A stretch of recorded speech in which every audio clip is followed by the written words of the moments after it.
Welcome to Hurrdat Sports Live. One word to describe this football team in 2025 are multipliers. It's the best way to describe this football team. This is a very, very talented football team, but they're multipliers, right? A times B times C times D. They're a team. That's what a team has. They legitimately want other people to be successful, and they make sure those people are successful, whether they're at the same position, they're competing with them or not. Groups just add A plus B plus B plus C plus D. They just add it. Humble, hungry, frustrated after a 2024 campaign, but ultimately a group that chose to show up, get to work. We spent a lot of time trying to build our culture over the past 16, 18 months. And I think we've gotten really close to getting the team that we're looking for to compete with year in and year out for championships here in the Big Ten. We talk a lot culturally about respect and accountability, integrity, selflessness, enthusiasm. We believe that we are a very disciplined team. Drew has made tremendous growth every single year, all the way back to recruiting. You know, I don't know if a lot of people remember, but, you know, Drew, when we first started recruit, was a 3-star recruit, kind of a throwback recruit. Kept getting better, kept moving up the charts, depending on which recruiting service you follow. Some people had him as the #1 quarterback in the country before it was all said and done. The last thank yous to the Big Ten for having this in Las Vegas, Nevada, period. Viva Las Vegas, baby. Good morning. Welcome into Hurrdat Sports Live, presented by Centris Federal Credit Union. That's DB. I'm Ravi, Lulla here at Hurrdat Sports Bar and Grill. What's up, DB? How we doing? It's good. Long time no see. Yeah, man. I feel like Monday was just kind of a blip. Yeah, it was a little stopover. Yeah. When I have one of my good buddies, when I would consider him a very good buddy, say, hey, you're coming back, right? I'm like, I said to Sasha, I go, we must not have done this right. I felt like I said it every day. No, I'm going to ride with you. I felt like I did. I think you pretty much do a good job of try and let people know what's going on. Yeah, I was going to say doing what you're told. But well, I mean, sure. If you squint, it's a little depends loose. on who's doing the telling. Yeah, you know. But yeah, it's good to be back in the saddle. I didn't know where I was going this morning, but yeah, fair. HQ or here, but given our AC situation, I might have rather been at headquarters. Yeah, if that doesn't get situated today, we might have to talk with Sasha about going up to HQ tomorrow. She might be gassed. Yeah, a little bit. Wow. Even Coach Rhule was like, why are you letting her do all the work? I was like, after I got over being offended, I was like, she's the only one that knows what she's doing. I was going to say, the funny thing is, it's like the stuff that she does, it's like, I couldn't even try to help if I wanted. Even Kyle was like, so he got lumped. It's my fault. Yeah. I lumped him in a group text with us. Oh, okay. So for the first 10 hours we were there, he was being included on all the text. And I was like, he's probably like, I don't know about these fellas. But then by the time Nebraska left, we were walking down the hallway because we were going to do the sit down with Coach Rhule, and he goes, hey, did you let Sasha and Avery know? I was like, oh.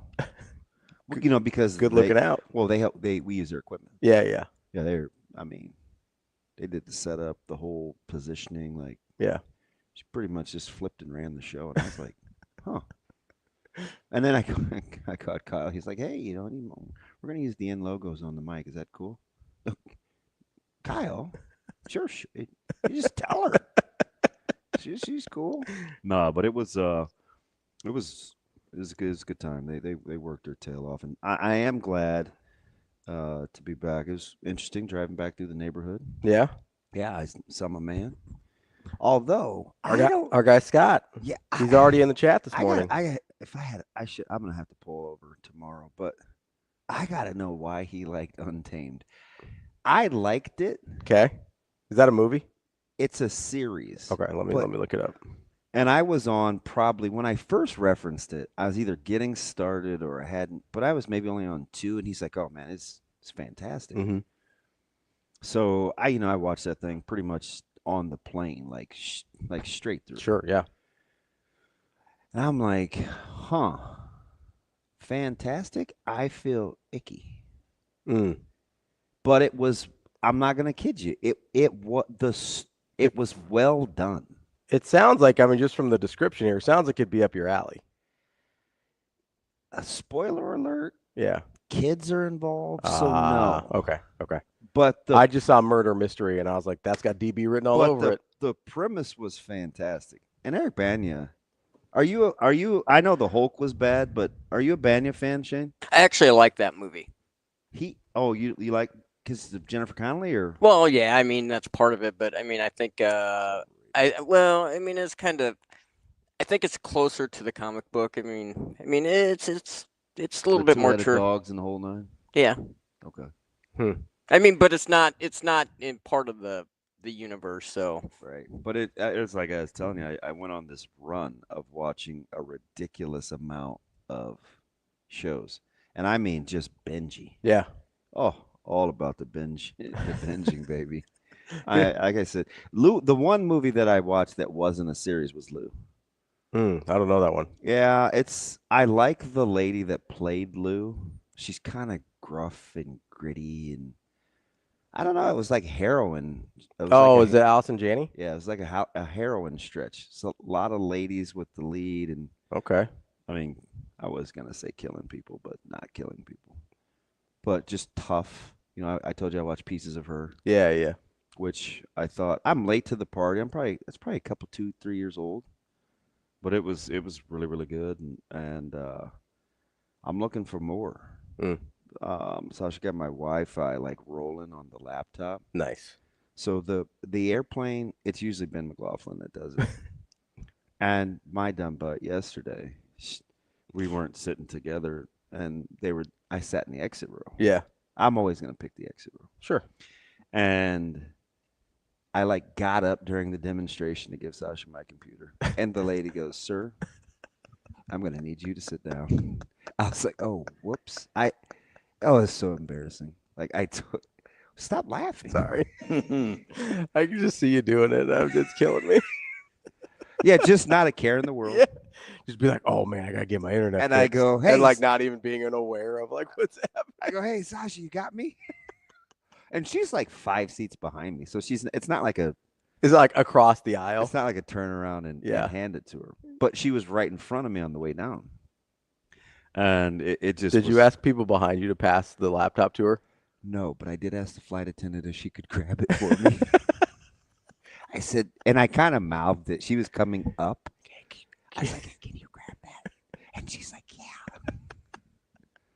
I just imagine how you will just hand your phone to people and be like, "Can you do this for me?" Like strangers. Yeah. I just imagine you being like, "Hey, can you pass this laptop to the lady with all the tattoos about 5 back?" Well, I did it to Kyle. I was like, "Man, this thing sucks." And he's like, "Yeah, no, the whole Android thing." And I was like, zip it. It's fine. It's fine. Yes, Jack, I did watch American Primeval. That was another one I watched almost in a day. Now that was rough.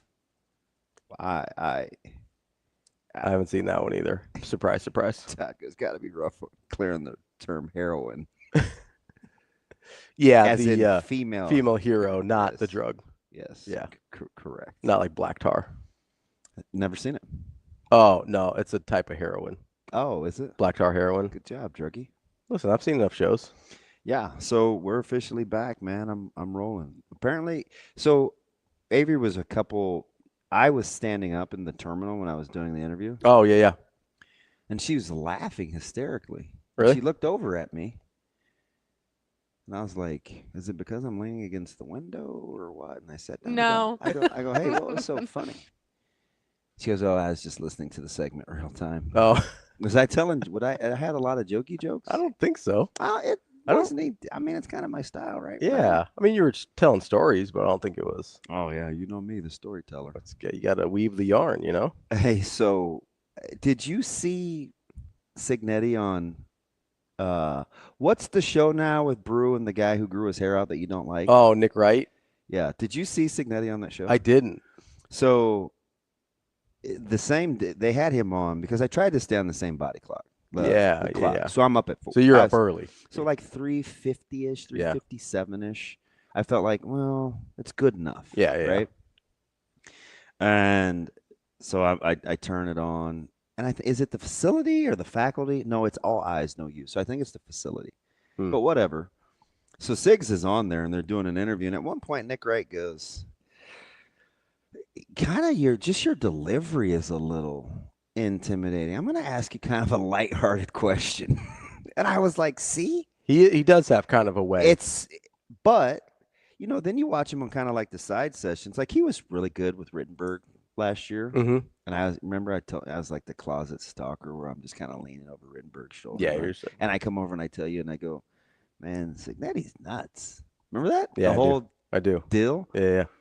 And because you were enamored is probably too strong of a word, but like fascinated the entire time. Yeah. Like from the time he went up until. I just couldn't believe all the stuff he was saying, and then not to be outdone. So I hadn't eaten. I only had 2 real meals the whole time. Mm-hmm. And one was like at 10 o'clock on Monday night because we got there at 8:35. Yeah. So we went to the House of Blues, and I think everybody got a burger except Sasha. Kyle got a smash burger. I got the smash burger because he did. I didn't want him to feel like Michael Jackson. I'm like, you are not alone.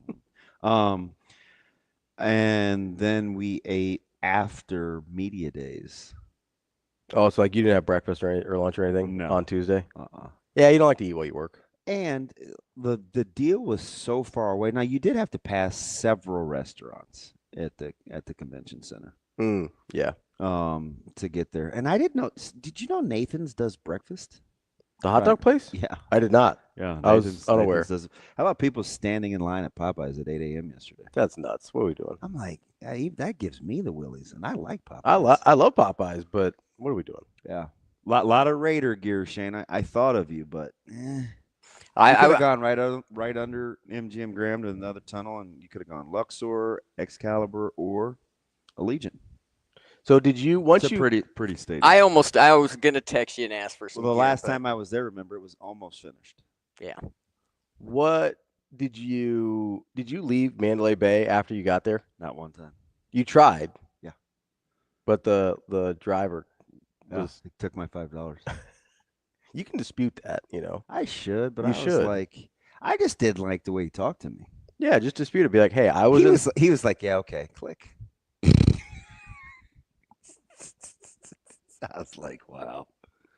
Ask Sasha though. Even getting the Uber yesterday, we're out in the main lobby, like kind of where the bell desk is, where people like get dropped off and stuff. Yeah, but there's clearly a designated area, and we were in the wrong. And they're like, no, you got to go on the west side of the hotel. Oh, so they have like a designated ride by share the area. Self-parking ride share. Gotcha. And I mean, to their defense, it is well marked. Yeah. Nobody just walks looking up, though. Some people do. Yeah. It's kind of weird. But it was far. Yeah. But it's like a huge place, right? Yeah. But the driver was way cool. Yeah. Like he waited.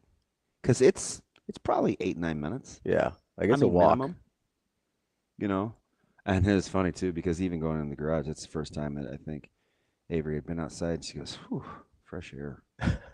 Because it was all self-contained. So there's pros and cons. Yeah, right? yeah. It's like, it's a one-stop shop. But, man, it's. Trying to keep people in the casino, Yeah. Keep everybody there. Yeah, I think I was surprised to hear the differences in tenor from the coaches. Like, obviously, James Franklin, we heard in the open, was like, hey, Viva Las Vegas. And Coach Rhule was like, man, we shouldn't be here. It was like, it was just I think most of the media, if they're honest about the setup versus being in Vegas for the experience. For Vegas, yeah. It's two different things. The setup was not super accommodating. Better in Indy? 100%. But people like being in Vegas more. Yeah. So I heard, like, the old Raisins commercial. Like the California Raisins? Yeah, heard it through the grapevine. that a dedicated line Mhm. on Radio Row Yeah. was $4,000. Oof. Whew. That's aggressive. Yeah, that sounds exorbitant, Yeah. right? It was 12 hundo in Indy, and I thought that was high. Yeah, $4,000 is wild. That crazy? Yeah. So I mean, and Radio Row, I felt like was relatively light, So- especially for Nebraska contingency. So that's like your hookup, right? Yeah. Yeah. So like if you wanted to broadcast a show from and Radio they didn't have Row. Ethernet. Okay, so like that was your only option. Yeah, they were still putting up power cords Tuesday. Whew. Dead serious. I mean, Franklin does kind of strike you like a Vegas guy, though, right? Although I'm not going to kid you. What? I'm not even going to hold you. He said exactly what I like. The other center cheering for your teammates, The playing accountability. the same position. Like, I'm like, damn, James, I don't really want to like I you. don't really want to like you, but But the setup though was not not conducive. It was not. Mm. It was not. Apparently, we didn't have time to eat. Like, I left my plate for the media luncheon because somebody said they had like beef tips, and I just wanted to meet, and I hadn't eaten since the night before. Mhm. And my clock was really, really weird because I didn't eat yet the day of because we were traveling at night. Yeah. So I you didn't eat all day Monday, So I'm certainly not going to eat. got to Vegas, ate when you got there, didn't eat all day. So I'm way Saturday, behind on Tuesday. like caloric intake. Yeah. And I left my 2 protein bars in the freezer in Omaha. Mm. Yeah, so your boy was tickled. But shout out to Seamus who offered, hey, man, I got some of the guys' protein bars. I'm good. I don't want to. Because those guys got left in Vegas. Oh, really? Yeah, plane went bad. Oh, So they had to stay an extra night. okay. That's rough. Yeah. Oh, yeah. But I think Dr. Ellis has stayed with him, so you know you're in good hands. Yeah. I mean, you talk about a boss. Taking care of business. Man. TCOB. The organization is so buttoned up, it's silly. Yeah. Oh, it is. They don't mess around. Well, it doesn't want. They just do not mess around. And I knew we were in trouble from a protocol standpoint after year one when Coach Rhule was like, now keep in mind we're chartering and it looks good. You got the food setups and this, that, and the other. And he goes, you watch. Damon, you watch. We don't even know how to travel yet. We don't know what we're doing logistically. Mm-hmm. And I was like, I don't know. This seems pretty good. It's not like I'm having to like scan my ticket or my, there's food available. There's lots of refreshments. Seems pretty good. You're a simple man. No. Plain food. I'm good. He has streamlined this thing unbelievable. It is professional through and through. She does an amazing job. Keith can get his stops down to the minute. Really? And then Seamus had the guys. Mhm. So the way that they divvy it up. So they split up Rhule. He was Keith's responsibility, and the guys were Seamus's. Yeah. Okay. And it's a good little deal. And because they weren't both there last year, were they? Did we see? I don't remember seeing Seamus. I don't either. I think it was just Keith. Yeah, you're probably right. I think it was. And Seamus is really good because he's particular. Yeah. Right. So a lot of SIDs are kind of wired that way. Where if they're it's TV, it's TV. If it's radio, it's radio. Like he's really good at that. Mm-hmm. So like it just worked, and you just see the upgrades every year of. He's just knocking it out. Not going to leave anything to chance. No. Like if there is a way to take the variables out of an equation, he is absolutely going to do that. Yeah. So the day of the Nebraska's media day, like it was apparently a really good setup. Mm-hmm. So I went over to eat with Kyle. We were gonna eat real quick. At least try to get something in the system. I was like, I'm just going with the protein. So he could see, and I was like, hey, let me know when they change the queue to Nebraska because I can't remember who had just finished before us. It wasn't Cincinnati. It was somebody. And he could see it and he goes, I saw the Nebraska. Did Illinois go right before you? I saw the Nebraska deal. By the way, I thought Bielema was good. Yeah. I always have like these takeaways of coaches that give me, vibes. I thought Bielema he reminded me, I was having PTSD. He reminded me of when we were in Indy. And I told Severe, I'm like, man, this dude is at the podium like he knows something we don't know. Mm-hmm. Remember when they whipped Nebraska? Yeah. I mean, my man was up there cheesing and grinning like the Cheshire Cat. Yeah. Like, I mean, the canary was so huge that he offed. It was crazy. You're talking what, 2012, Wisconsin, Nebraska? Yeah. And I told they have 6 wins. Yeah. Like, what is he? You could just tell. He's like, oh, we're getting healthy. And I remember like it was yesterday because of the way it made me feel. And he was giving me those vibes yesterday or Tuesday. Yeah. Because statistically, how many teams play Division I football? 121 or something like that? I think it's like 134 now. Is it? I think it's up to 134. So they're the only team in the Power Conference, maybe in all of football, that have a returning quarterback, a returning DC, and a returning OC in year 3 of the program. So all 3 of those guys have been there. This will be their 3rd year. Yes. Is that mind-blowing? I mean, it's true. Yeah. You would think there's a couple, but I'm not. I mean, just with the way things have gone, it's not stunning, but that is.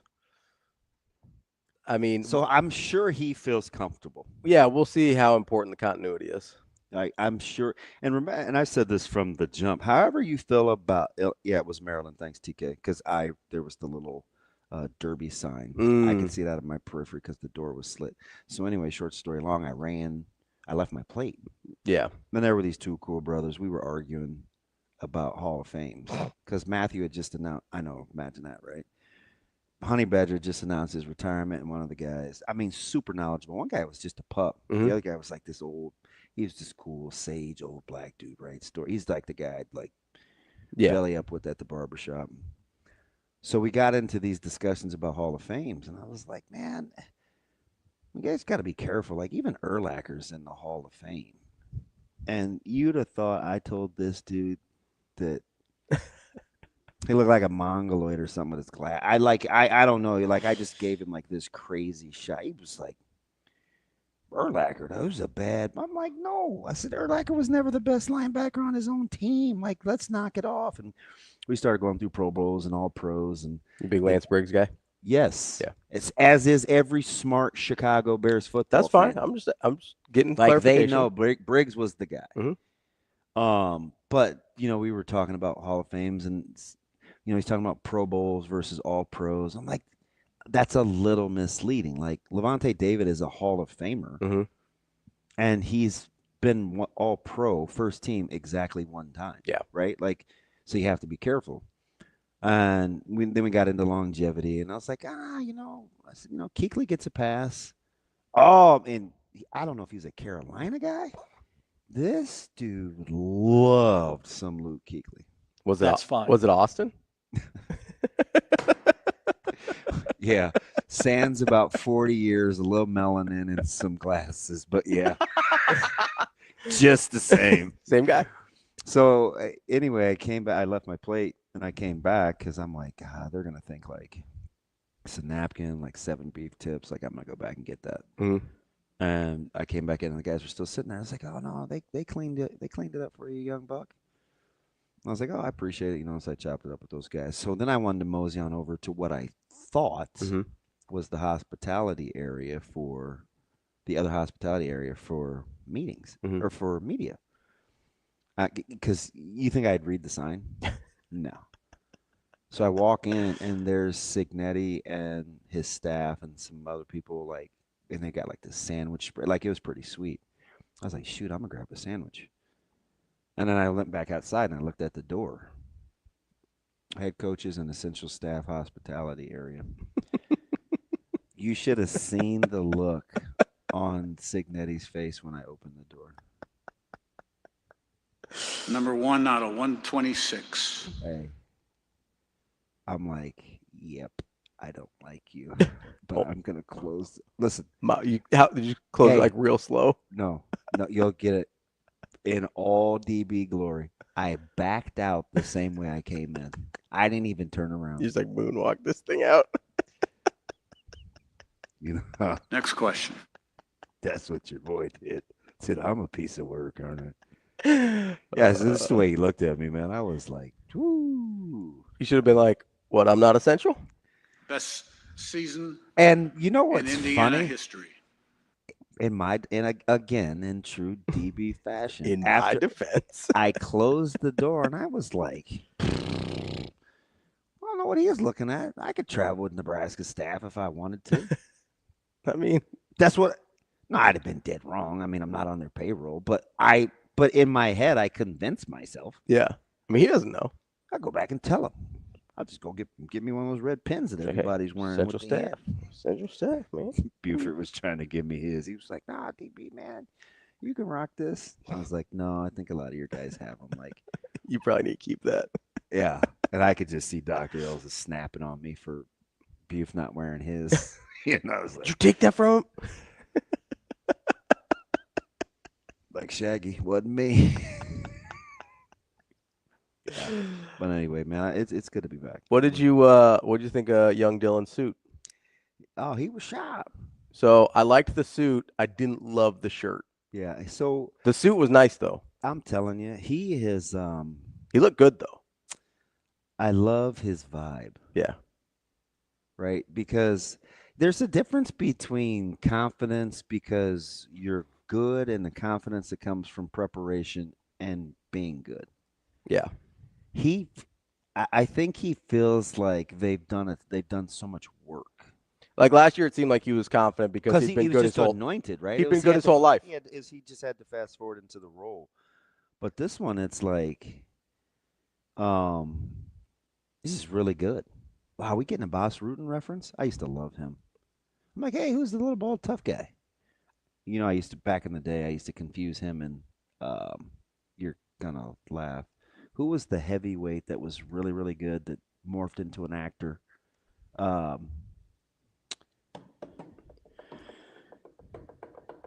anyway, I used to confuse him and Boss Rutan. He kind of got blackballed in the UFC.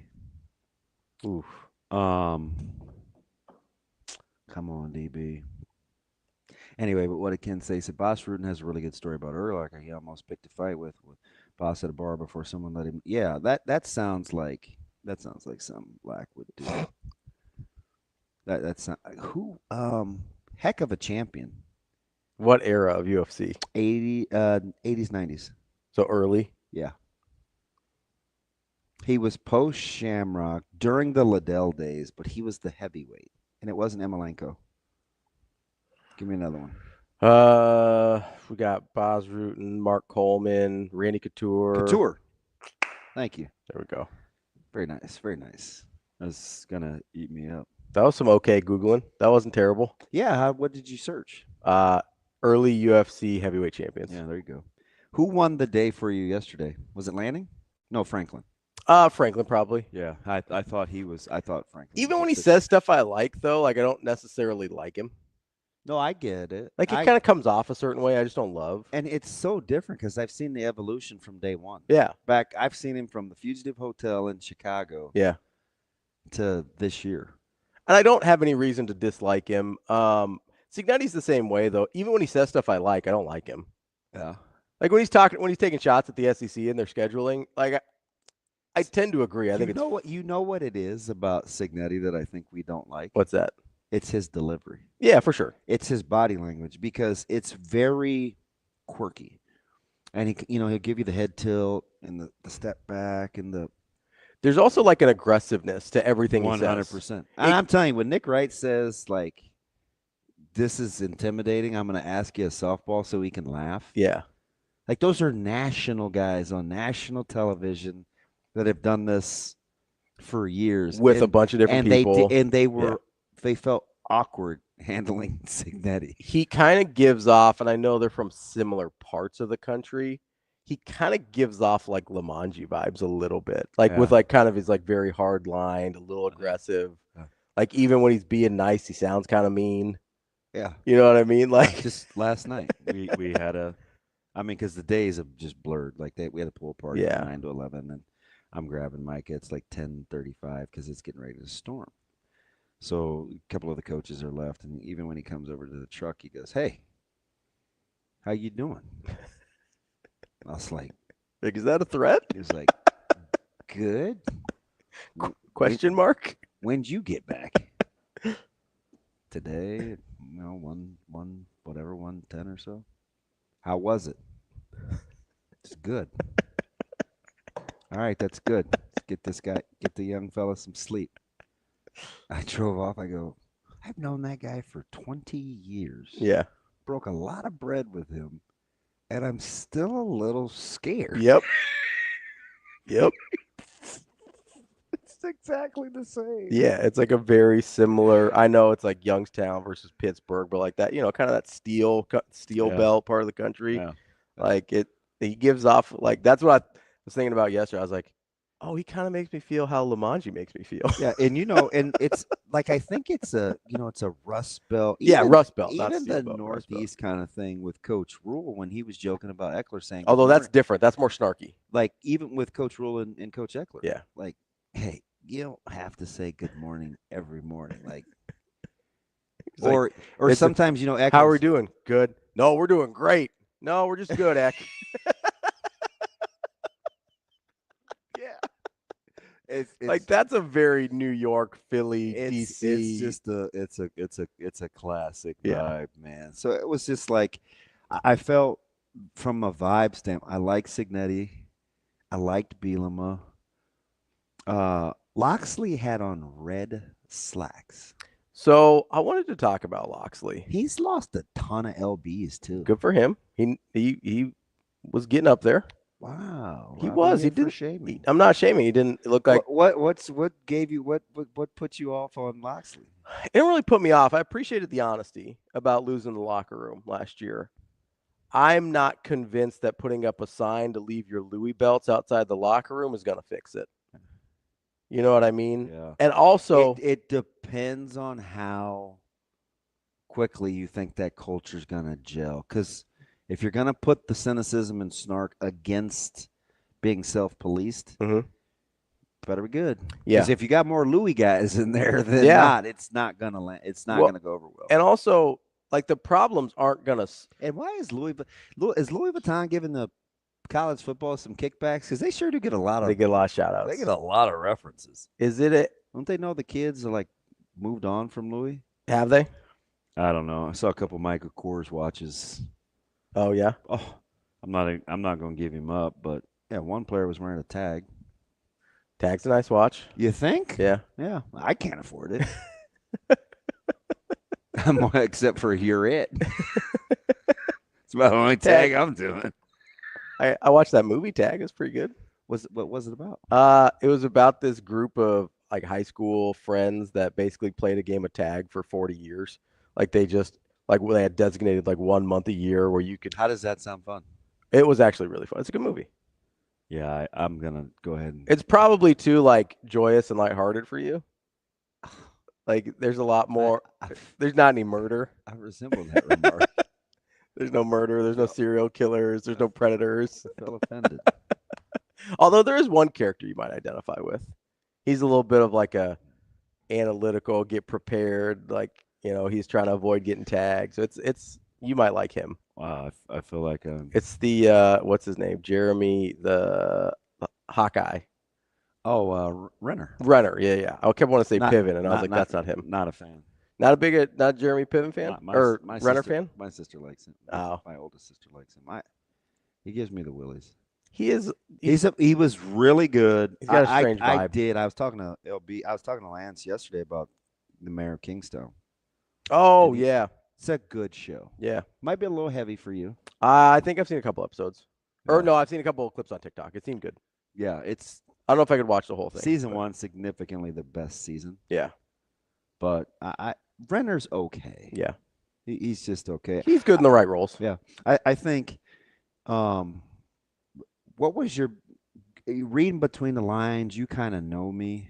Well, you know me really, really well, but know the things that I think I know. Mm-hmm. What surprised you about Nebraska where you're like, yep, I feel good? It surprised me that, I'll be honest, it surprised me that I got validation on the D-line. Quiet as kept. I was a little surprised he was as. I'm surprised he went there. Me too. I thought if he felt the way I did, I thought he'd be a little quieter about it. Yeah, and you know what? That was a group that came up early in the spring. Yeah. And he basically, the backdrop was, hey, I don't know if you guys understand. Our D-line was pretty good last year. Mhm. Remember that whole Yeah. press? And we're like, ooh, does he have questions about the D-line? And he's kind of letting us know we forgot about the Shermans and Yeah. the Jamari Nashes Butlers and yeah. those guys are pretty good. So that was interesting. So I put it against that. Mhm. But when he said, that's the last thing I'm worried about. For me, he's not just like I just know him. He's not just It's not blowing smoke. No. And he hates being wrong. Yeah. So absolutely. I mean, that's something we share in common. But I felt like, of course, I loved him unsolicitedly bringing up the tight ends, but yeah, but the thing that I guess surprised me the most, I didn't think I was going to get validation on that until like halfway through the season. You know, the thing that my biggest takeaway was Nebraska's financial positioning going forward. Yeah. So that's the thing I was going to talk about with Loxley and Maryland. I was very, very surprised he spent time talking about, and I don't know how much I'm confusing our talks with public and side sessions and all of that. Because there was like 2 hours of the Rhule gist content. of it was the way Nebraska has positioned themselves fiscally. Mm-hmm. And this was in relation to what kind of job it's going to be. Yep. Because they're just really, really, really forward thinking. Yeah. And whether it's tapping new revenue streams, whatever. Well, they weren't fighting upstream to start with either. Yeah, they know started significantly more than we do about where they are. I was very surprised to hear him talk about the long-term sustainability of the job when the narrative is, can we keep up with what's going on? Yeah, and he's telling you not only do we keep up, we're kind of leading the way. Yeah. So I felt like that was – because here's the other I thought that was interesting. I thought it was really interesting, especially in contrast to what Loxley was talking about, because the reason he said he lost the locker room is because he had to make choices about who to pay, right? He had to make choices about, hey, do I pay the young guys that are up and coming? Do I pay the older guys that have proven it and been here with me? And that's what caused him to lose the locker room. And that's not a problem Nebraska's going to have, right? That is a problem I think a lot of other schools are going to have, whether it's this year or down the future. Like Coach Rhule brought up a really good point about, hey, it's 20.5 this year. That's going up. Yeah. That number's going to go up. It's like a salary cap. It's going to go up every year. 2 months ago or whenever the settlement hearing was, what'd I say?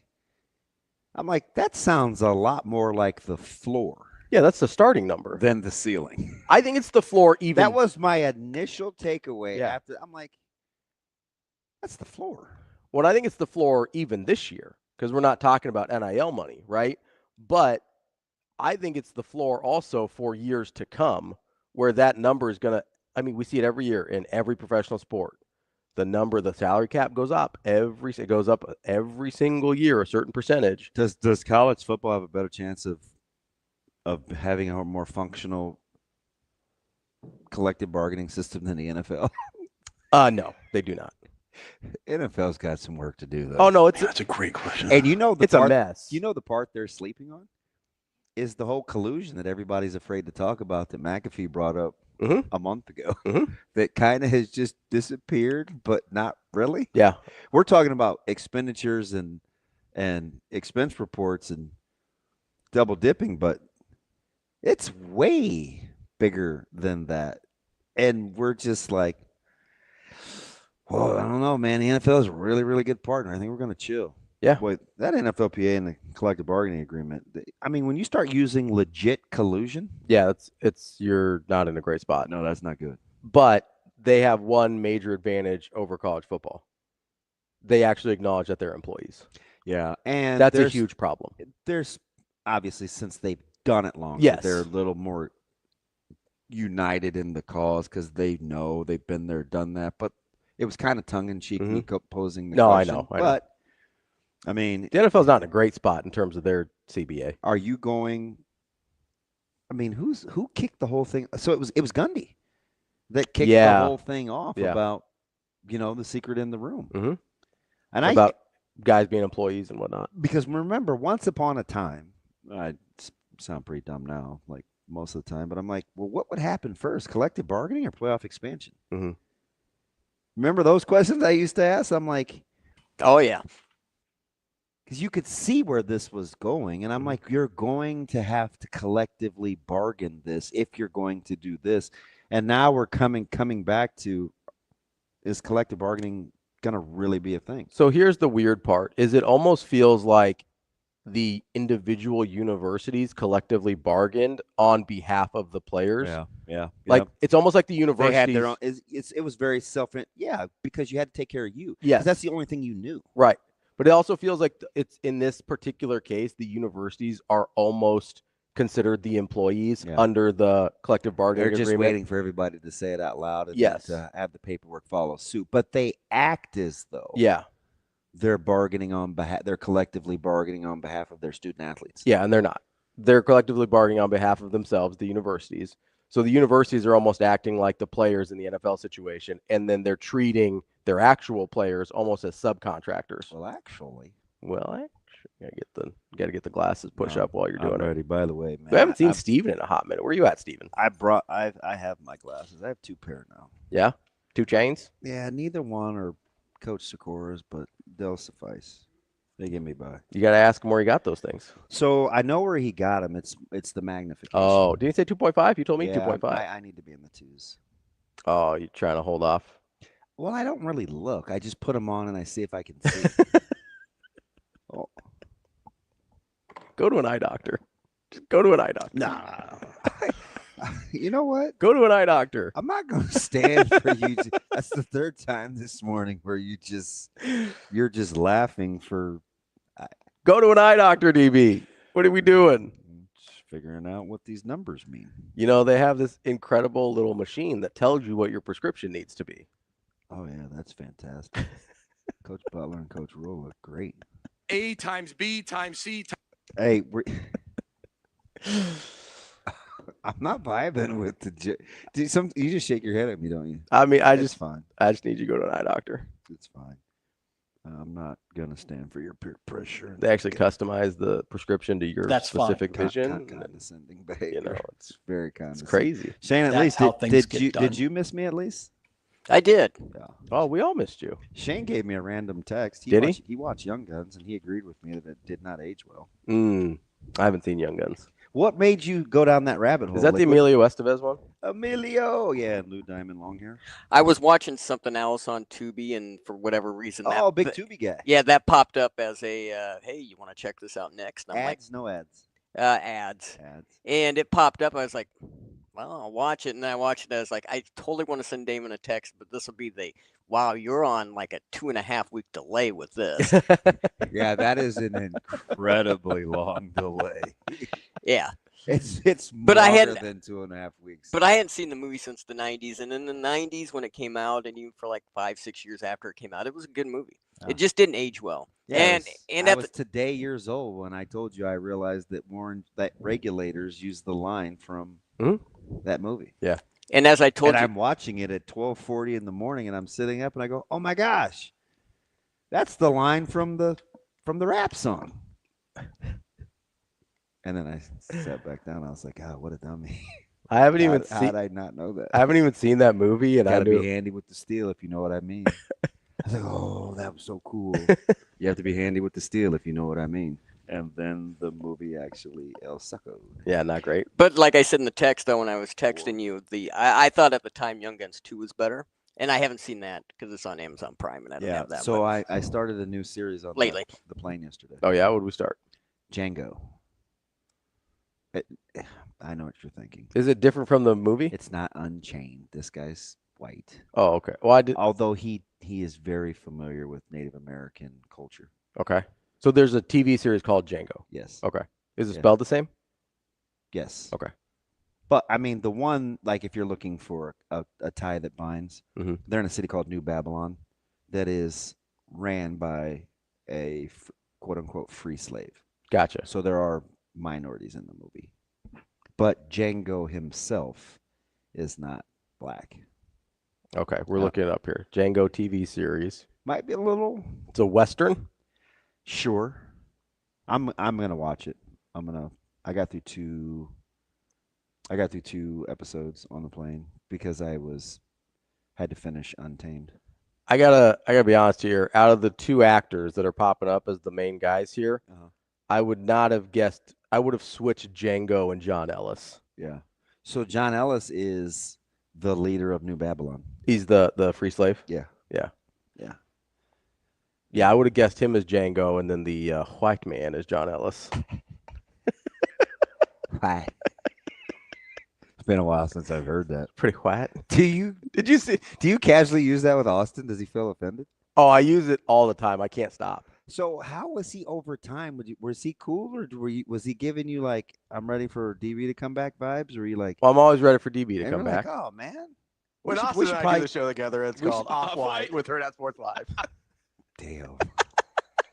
Flat.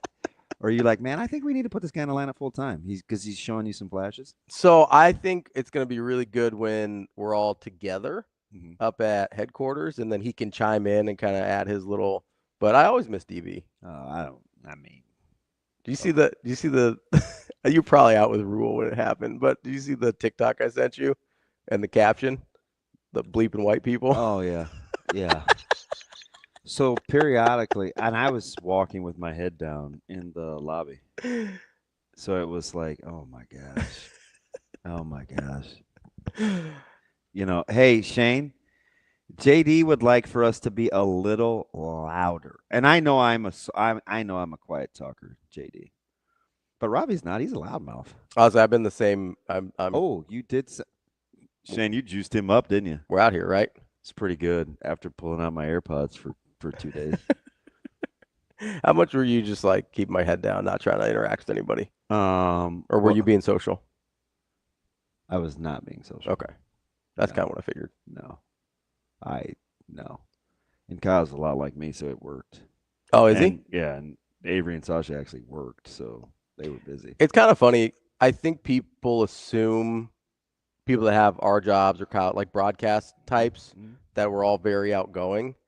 And most of them I know are not. No. I'm on record. I'm not. Just like talking to ourselves mostly. Yeah, I could see like I spent a lot of time I talked to Evan Bland quite a bit. I talked to BC quite a bit. We'll talk to BC here this morning. Steve on. Where is his war wounds? Zipple? Like a crown. I talked to Steve. Talk about delay. Sip and I were having a conversation. Then don't mealy mouth me. We ran up against the clock at like 12:27 Pacific Coast time or Pacific whatever. It's not. Is it PST? Is it Pacific Standard Time? I think so. Whatever, Pacific time. And he came back like 2 hours later in the same media room, and he goes, "All right, where were we again?" And I'm like, "Wow. Do you realize who you're talking to?" I have no idea where we were. What were we talking about? You're like, if that conversation had gone on 30 seconds, I would have known where we were. But we were talking about, and he reminded me, he goes, the running back room. Oh, yeah. Oh, okay. Let me tell you about the running back room. I like the running back room. I've always kind of operated. Yeah, it's growing on me. Has it? Yeah, I mean, there's a couple guys that it's grown on me. Yeah, so one thing I think you don't have to worry about is there'll be plenty of attitude in that room. Yeah. Now, how Coach Barthel harnesses it, like we'll see, but they are starting to get some different running types, which is good. You know, so that and the trick for Coach Barthel is sometimes as a coach, this is gonna sound weird, but sometimes as a coach you want players to do it how you did it. Sure. And Coach Barthel as a runner was vastly different than some of the styles that we've seen. Yeah. Right. He was he was a hammer. Yeah. Right. So and it's easy to be like, hey, just do this. Right. Just do where it you this could way. see him being good with a guy like Dowdell because Dowdell fits his coaching eye. Maybe Quentin Ives. Yeah, and we're all so conversely, the thing about Ives is thank you, because I have no idea what time it is without that clock. Appreciate that. We're deep. What time? 7:50. Jeez. Well, it's just like being in Vegas. You have no idea what time it is. How are you just now putting that up? I'm just curious. It was logged That's great. So the guys back at headquarters were like, we're back to downloading 5 segments again. We're going to work on that. You try it. This is the first time we've seen the clock. I know. So anyway, like, and I'm kind of guilty of it too, right? I want guys to run a certain way. Fits your eye. Yeah. So that's why there's really good running backs you don't like. That's a little harsh. No, it's true. Kind of bottom line. I feel like you acknowledge they're good. Like you acknowledge, like, hey, they're good. It just doesn't fit my eye. Yeah. It's the same thing I do with basketball players. I'm like, hey, that guy's good. I don't like the way he plays. Yeah. So I think, they have enough different styles. Yeah. The trick will be you just want a few basic things. Make the free defender miss.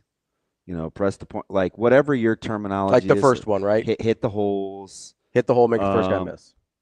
You'll have some general things that are non-negotiables. Mm-hmm. Don't let guys get to your legs. Be good in the open field. You got to get through arm tackles. But stylistically, the trick is to let guys be who they be themselves naturally are, right? Like LP's not going to run like 8 or Clinton, right? Or I'm not going to run like I'm on, right? Mm-hmm. So the trick is to have the commonalities and the traits: ball security, make the first guy miss, press the point of attack. But outside of that, you kind of got to let guys do their thing. And he's got enough different guys now where I think that's going to be the interesting part, right? Like Micaiah is not like Mosey, and Mosey is not like Emmett, and Ives is not like Ives is not like Mosey, right? So I think the interesting thing will be how you negotiate all that. I still don't know if they've got like a dude. Because, so hear me out here. So, like, because a lot of other things are like technique. Like O-line, hand placement, feet, strike. Backs need a little more creativity. Yeah. Right? 18 to 16 on a comeback is 18 to 16. Yeah. Right? An over route is an over route. Yeah. A little bit more freelance as a running back. Correct. Yeah. There's not quite as much. Correct. Yeah, you're not gonna have it scripted out for you quite. So I think it's always a weird thing to negotiate for. A coach. It's like, hey, you have to have your non-negotiables. Hey, pad level down. Well, and there is a certain level of preciseness too in terms of like hitting the hole on time and things like that. Yeah. But after that point, it's a lot on you. It's hard because it's like you got to let it go. Right. Because you're as an offensive coordinator, running back coach, offensive line coach, like all working together, right? You're setting up a running play basically for like the first 4 to 6 yards. Is that right? And then after that, you just got let it go. After that, it's sort of up to the running back and their individual abilities, right? Like you're setting it up like, hey, this play, if run correctly, is going to get us 4 to 6 yards. Right. And after that, whatever happens is on you. It's really interesting you're saying that because we've got these guys like Quentin Malone and Tate and these backs that I have, and we're talking about blocking scheme and how many pullers and patience, and I give very general rules of thumb. Like I may say, hey, press the point of attack or take a good lateral lead. After that, they'll come back and they'll say, hey, how was such and such and such and such? And I always have to be very, very cognizant. I'm like, well, for you, it looks like this. Yeah. Because this is your running style. But for you, it may look a little different. So you may hear me say something different once they get past the initial way. Yeah. To different guys. But I have some general non-negotiables. Hey, there's a camera in those linemen's butts. I want you in the picture. Yeah. Hey, press the point of attack. Hey, don't get off your path until something gets you off. Those things are the non-negotiables. Yeah. Pad level, deliver instead of being delivered to. But outside of the style, I don't critique it. Yeah. I don't. Because it's just too hard. Yeah. Well, and there's too many different ways to be good. So that room it's interesting. And it's competitive. So that's really my number one takeaway. So that's the thing I like. And I think you said it on here with us when you were guesting on our own show here, where you were talking about Mosey and thinking, oh, I can win this job. Yeah. Right? Oh, he won. So that's where Like, that's where it kind of turned a corner for me on the room, where I was like, okay, I like that attitude. Yeah, I could see him walking over to EJ and be like, man, I'll take your job. Yeah. Right? And you get guys like, Ives is like, who are you passing? Right. Or Mackay like, really?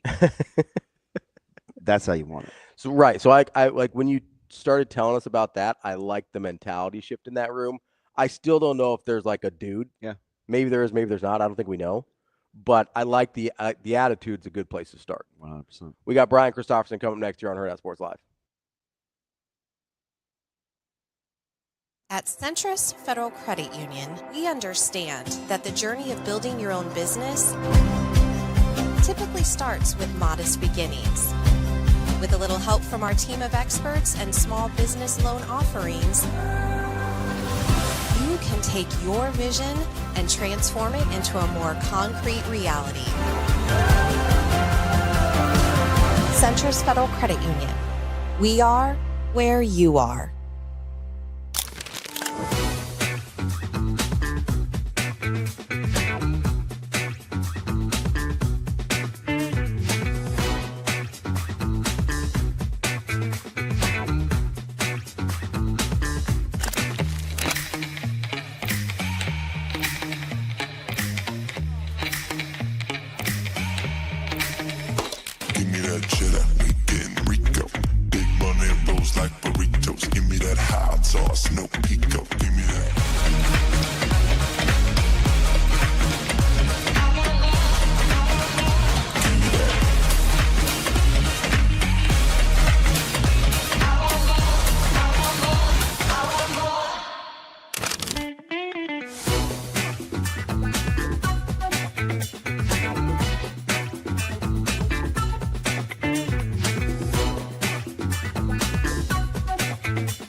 Avery Howard here with Carter Nelson and Nebraska's annual road race. Carter, this is a really special day for the program and for this team, knowing what today means. How special is it for you all to be out here and be supporting all of these runners and just the fight against pediatric brain cancer? It's super important. I mean, we've got a great opportunity to just spread awareness, and I think that's what we're doing here today. So it's a great opportunity to do that and then just give back to our community. Great to meet a lot of these kids, play football with them. We were doing that earlier, so it's just great to be able to come out here and kind of just be part of the community. Yeah, here we go, right? Yeah. And you're a kid that's from Nebraska, so you know what it means to be in the stadium and hang out with the players. What's it like to be on the other side where you are that player now for these little kids? It's super important because I just remember the impact that some older players had on me, whether that was like me when I managed for high school players, so high school players and stuff like that. I just remember the impact that maybe one high five could go, so I really try to make it important to maybe take it a step farther and ask them how they're doing and stuff like that, because it can really make an impact on a little kid's life.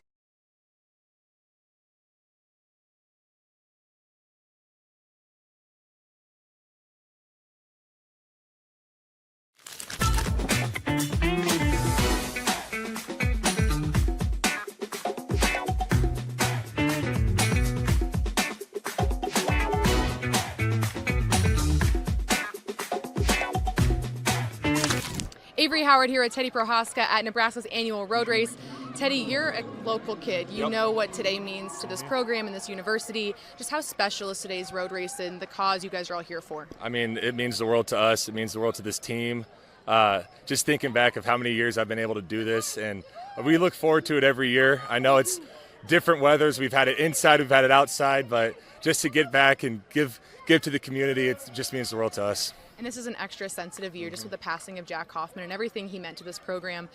How does honoring him in the way you guys play and the way you guys show up in this community, what does that mean for you guys to support him continuously and his family? I mean, it means the world. I remember I was at the spring game when he scored that touchdown, and that's just been a moment that stuck with me forever. And we try to, tell the story of Jack throughout the locker room and let guys that are new to the program know what this day means to us and what it means to the program, and just being able to get out and give everything that we can to these people, it just means everything.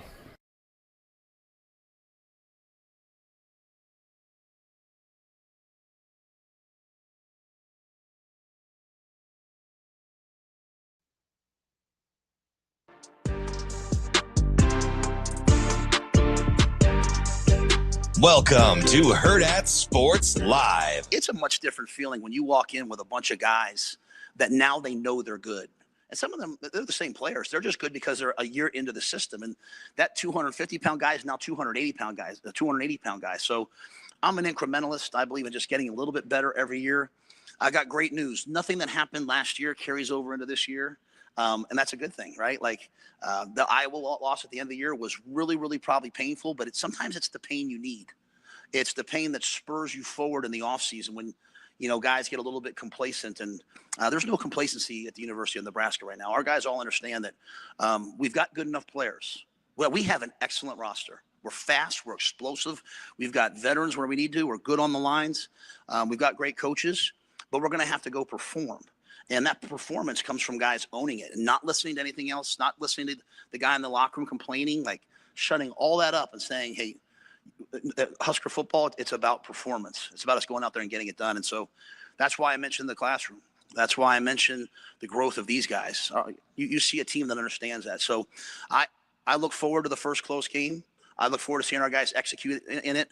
But it's not something out here. It's about getting young people to be a little bit better each year, recruiting good players, and I think you'll see a good team this year. Welcome back, Hurrdat Sports Live, presented by Centris Federal Credit Union. Don't forget, if you're on the roads this morning, keep those eyes focused straight ahead. Don't get distracted. You've got one job as a driver. That's to drive. Joining us now is Brian Christopherson from Husker 24/7. BC, what's going on, buddy? Oh, not a lot. How are you, fellas? B Sizzle. I feel like I just saw you. How are things? Yeah, it was awesome, man. It was awesome seeing you up close, watching you work, how you do it. I was taking notes, as you know. Oh, I highly doubt that. It's like, that's funny because you're being super kind, and I was thinking to myself, oh gosh, a saving grace, like finally somebody I can kind of vibe with because I'm struggling over here. I think I'm just gonna get BC at Evan's hip pocket. Like I don't know, B, like that's not my ideal setting. But I do enjoy competing, trying to find a way to navigate it. What'd you think about the Vegas thing and kind of doing your job versus how it's always been done? The setup this year was okay. I kind of agree. I don't know if you saw the James Franklin clip from yesterday. About how he said it didn't feel maybe as Big Ten-ish was basically the point of it. Him, Franklin on the side session, James Franklin, not the guy at the podium that said "Viva Las Vegas," right? Yeah. Yeah, well, on the side, it seemed like he wasn't as keen on it being in Vegas because he just felt like it was kind of lost, that it was happening there, and there wasn't as much attention like in the city or around the area that the Big Ten Media Days is going on. And so I could kind of understand his point there. I guess if I had one critique, this is real inside baseball stuff. The side sessions are interesting, usually where you get more sort of nuts and bolts stuff with some of the local guys. And the Nebraska one got hijacked a little bit, I felt like, for about 10 or 15 minutes by sort of all these other questions about like what Rhule thinks on rule changes and, his thoughts on USC and stuff like that. So there's little things where I leave an event like that I am like, oh, that was kind of annoying to me, but no one else cares, and we'll have a month to dissect stuff around here, so it's going to be fine. Let me ask you something. Of the middle of the pack contenders, 4 through 10, because I'm throwing whomever you think is the 10th, whatever, 4 through 10, right? 4 through 9 is the popular, but I think 10, considering however you feel about where Washington is compared to, like, let's say, Minnesota. Of those guys that we've heard from so far, the Indianas, the Illinois, the Nebraskas, who do you feel or get the vibe that, man, that's interesting? Let me go back and take a look at where I think they belong in the pecking order. I have 2 that I'll run by you depending on your answers.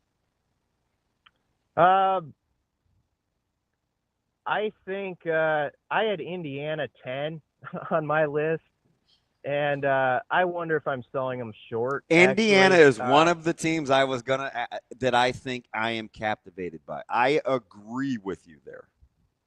Yeah.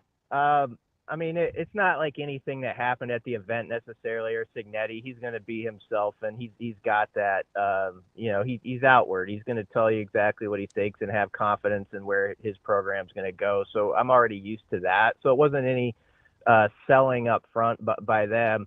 I just think, that's a team that I'm not going to just go with that narrative that, last year was a flash in the pan. They're necessarily going to disappear from the scene. Now, I don't expect them to duplicate what they did last year, but I think there's like a happy medium you can find with a team like Indiana where you're like, I'm going to lean in and give them my respect as that type of squad that maybe they can get 9 wins again or something like that. And not just dismiss, they're going to go back to like the 6-7 win pile. And so that would be one team. And I had them like number 10 in my preseason. I've been kind of big on Washington all along. I don't actually know if they've been up front yet, being a dangerous kind of a dark horse team. I think I had them 9. So I don't know. Those are maybe 2 teams. And we cover them every day, but the thing that stuck out about Nebraska, there's a real quiet confidence there that I actually think we've, in some ways, if it's possible, even though we do this daily, we've maybe undersold how much I think they believe in their locker room. Why not us? Maybe we have actually fewer question marks than most of these teams we're talking about. Oh, fudge. You just lathered up my pardon over here. So the second, and this is for both of you guys, because since I'm interviewing my host too, BC, I'm a little Natalie Imbruglia here, torn over the second team being Illinois or Nebraska. And the thing you would think, man, DB, Nebraska. But I downplay it a little bit because I do know this team. Why shouldn't I think about them the same as I think about when Brett Bielema says, we're the only team in the country that's bringing back a 3-year quarterback, a 3-year OC, and a 3-year DC. Like, I feel good about our team. And I'm like, oh, shoot, Illinois, give them the benefit of the doubt. Mm-hmm. In Nebraska, it's like year 2 Holgerson, Raiola. I know the roster's better than a year ago. Why don't I allow myself to think? Not to mention, you left out. Why not Nebraska? Mike Eckler, you left out year 3 Rhule, which there's a track record of. I don't know. I think it's pretty simple. And one thing go ahead, Damon. No, so BC, and this is what I'm really geeked about. I'm setting Holgerson to the side because I know he's always good. The thing that I would love is if I was Coach Rhule, I would love being able to bounce philosophy and teaching off of Addison Williams, John Butler, Phil Snow, Terry Braden, Rob Dvorak, who I'm glad he mentioned on Tuesday because he's like my secret weapon guy. Like, that staff on paper is really good with what they bring to the table, right? Like, I should have a peace of mind in that. I think it's his best staff since he's been here. And it's a combination of what you said mixed with like the Terry Braden, Phil Simpson types who Phil Simpson said it, so I'm not talking out of school here. Like, there's that something to prove mindset with some of those coaches who just got here.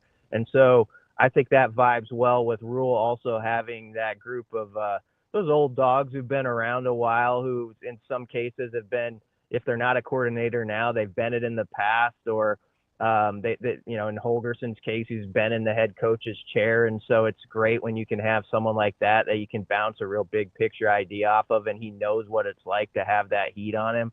And so I think that's probably something that we sleep on a bit. But if there's one topic that I feel like I'd like to get to more of in the next week that we probably didn't in Las Vegas, it's the connection and confidence with the coordinators. Yeah. And just when you put all 3 of them on paper, there's reason for a lot of optimism there. Obviously, we talk about, I think Holgerson gets the most talk for good reason. Eckler's coming right behind him. But the thing, when I was standing around Deshaun Singleton and listening to him talk about John Butler and just how geeked up I think he is about the aggressive nature of that defense. Yeah. And then if you go back to the spring and you kind of really pay attention to Butler, even though we would say, oh, he's close to the vest, he's not saying that much. he was dropping some things were going all right on his side too. Like they were winning their share of one-on-one matchups with the secondary. And I think he liked how it was going. He would always talk to Phil Snow in the spring and be like, how's this lining up right now with how it's been at other places, sort of on the calendar. And it was tracking well. And so I think probably a topic maybe that hasn't been hammered home enough that I'm really interested in is I believe there's going to be an added aggression on this defense this year. And I think you talk about a quiet confidence about a group that's maybe not been talked about as much, even in its own state. I think it's on that side of the ball. You know, it was kind of funny how Rhule, at least in the Husker Sports Nightly interview, was almost dismissive about any sort of questions about the defense. He goes, I got Phil Snow and I got John Butler over there, and we're going to be good on defense. There's no way we're not going to be good on defense. He was almost offended that the question was even asked about defense. And then that's where he validated me. Who asked that? Was that me or KC? I don't remember. I think it was KC, maybe. But then it was KC because it was a good question. But then he validates me in that answer, and he goes, when talking about the lines, and he goes, oh, they're going to be hell on wheels. That was the one where I was surprised at how confident he was on the defensive side of the ball. Yeah, I mean, especially with the D-line, I mean, it does remind me a little bit of 2 years ago. We were in that state where we were like, I don't know about these guys. This was before Ty Robinson had really broke out. We weren't sure about Nash and some of those guys. There was a lot of questions going into that August, and 3 or 4 weeks into that season, that was the least of the questions, and you saw that was going to be a group that stacked up good against the run. I think in this particular instance, they feel like they've got a lot of different body types and skill sets where you can mix and match and do a lot of things, throw a lot of change-ups at people. And so I just think the creativity and some of the things that they haven't been able to say out loud or wouldn't want to say out loud at this point are going to be really interesting when we get to Arrowhead on that side of the ball. Yeah, it's interesting. I love this. I like these talks because sometimes I feel like I'm learning on the fly. I didn't know, BC, even though I'm watching the game plan and clearly I can ask, but I tried not to. I'm watching this bowl game preparation, and I said, you know what? Butler seems like a pressure guy. I was saying this in December. Mm-hmm. Like he likes multiple looks. I think he wants to bring pressure. They brought a ton of pressure against BC. But what I didn't know, B, was it because he was trying to make up for what was happening up front with who was and wasn't playing in the bowl game. Mm-hmm. I'm like, because I know what I would like if that's us and Mm-hmm. we're talking as a staff, I'd say, oh, such and such and such and such is in the game. Maybe we need to bring A or B gap pressure just to help them out or hold point. And so you try to overcompensate. And I was trying to decide, is he making up for, or is this his philosophy? It seems like pressure and being multiple is the philosophy, regardless of who's in the game. And now it seems like they have multiple pieces up front with Lafotus and Goldmans and Judy's and Lenhart's and Inwinari's and Keona Davis's and Van Poppels, where they can just get in the lab, right? Yeah. And I think then when you combine that with second level guys who I think could be good blitzers that are just going to be natural at it. I mean, I think guys like Shavers and Javen Wright, I think can get a lot done. Obviously, yeah. I mean, Singleton, just the variety of ways they can use him now, and I know he expects he's going to blitz on occasion.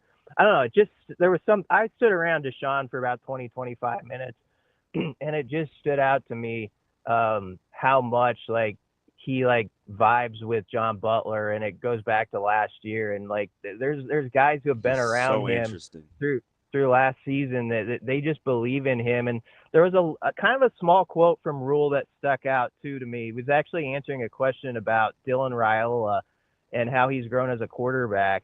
And he actually threw in there, he's like, well, he's gone all spring going against John, and Butler's as competitive as anybody, Rhule said, and all the stuff he was throwing at Dylan.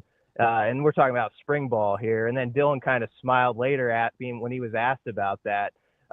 So I just think that there's an aggressive nature to John Butler that I am excited to see how that is presented through his defense. I'm not saying it's just going to be, you throw a caution to the wind, but I do think they're going to get after it and pin the ears back. And I think guys are pretty pumped up about it.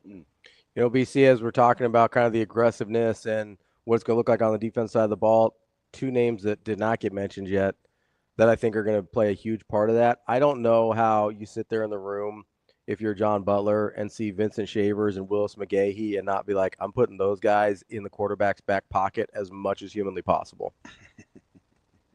Yeah, probably. You just named, like, if you were to say, okay, like 5 or 6 guys, that's all you get. Who are 2 names you're most excited to see this fall?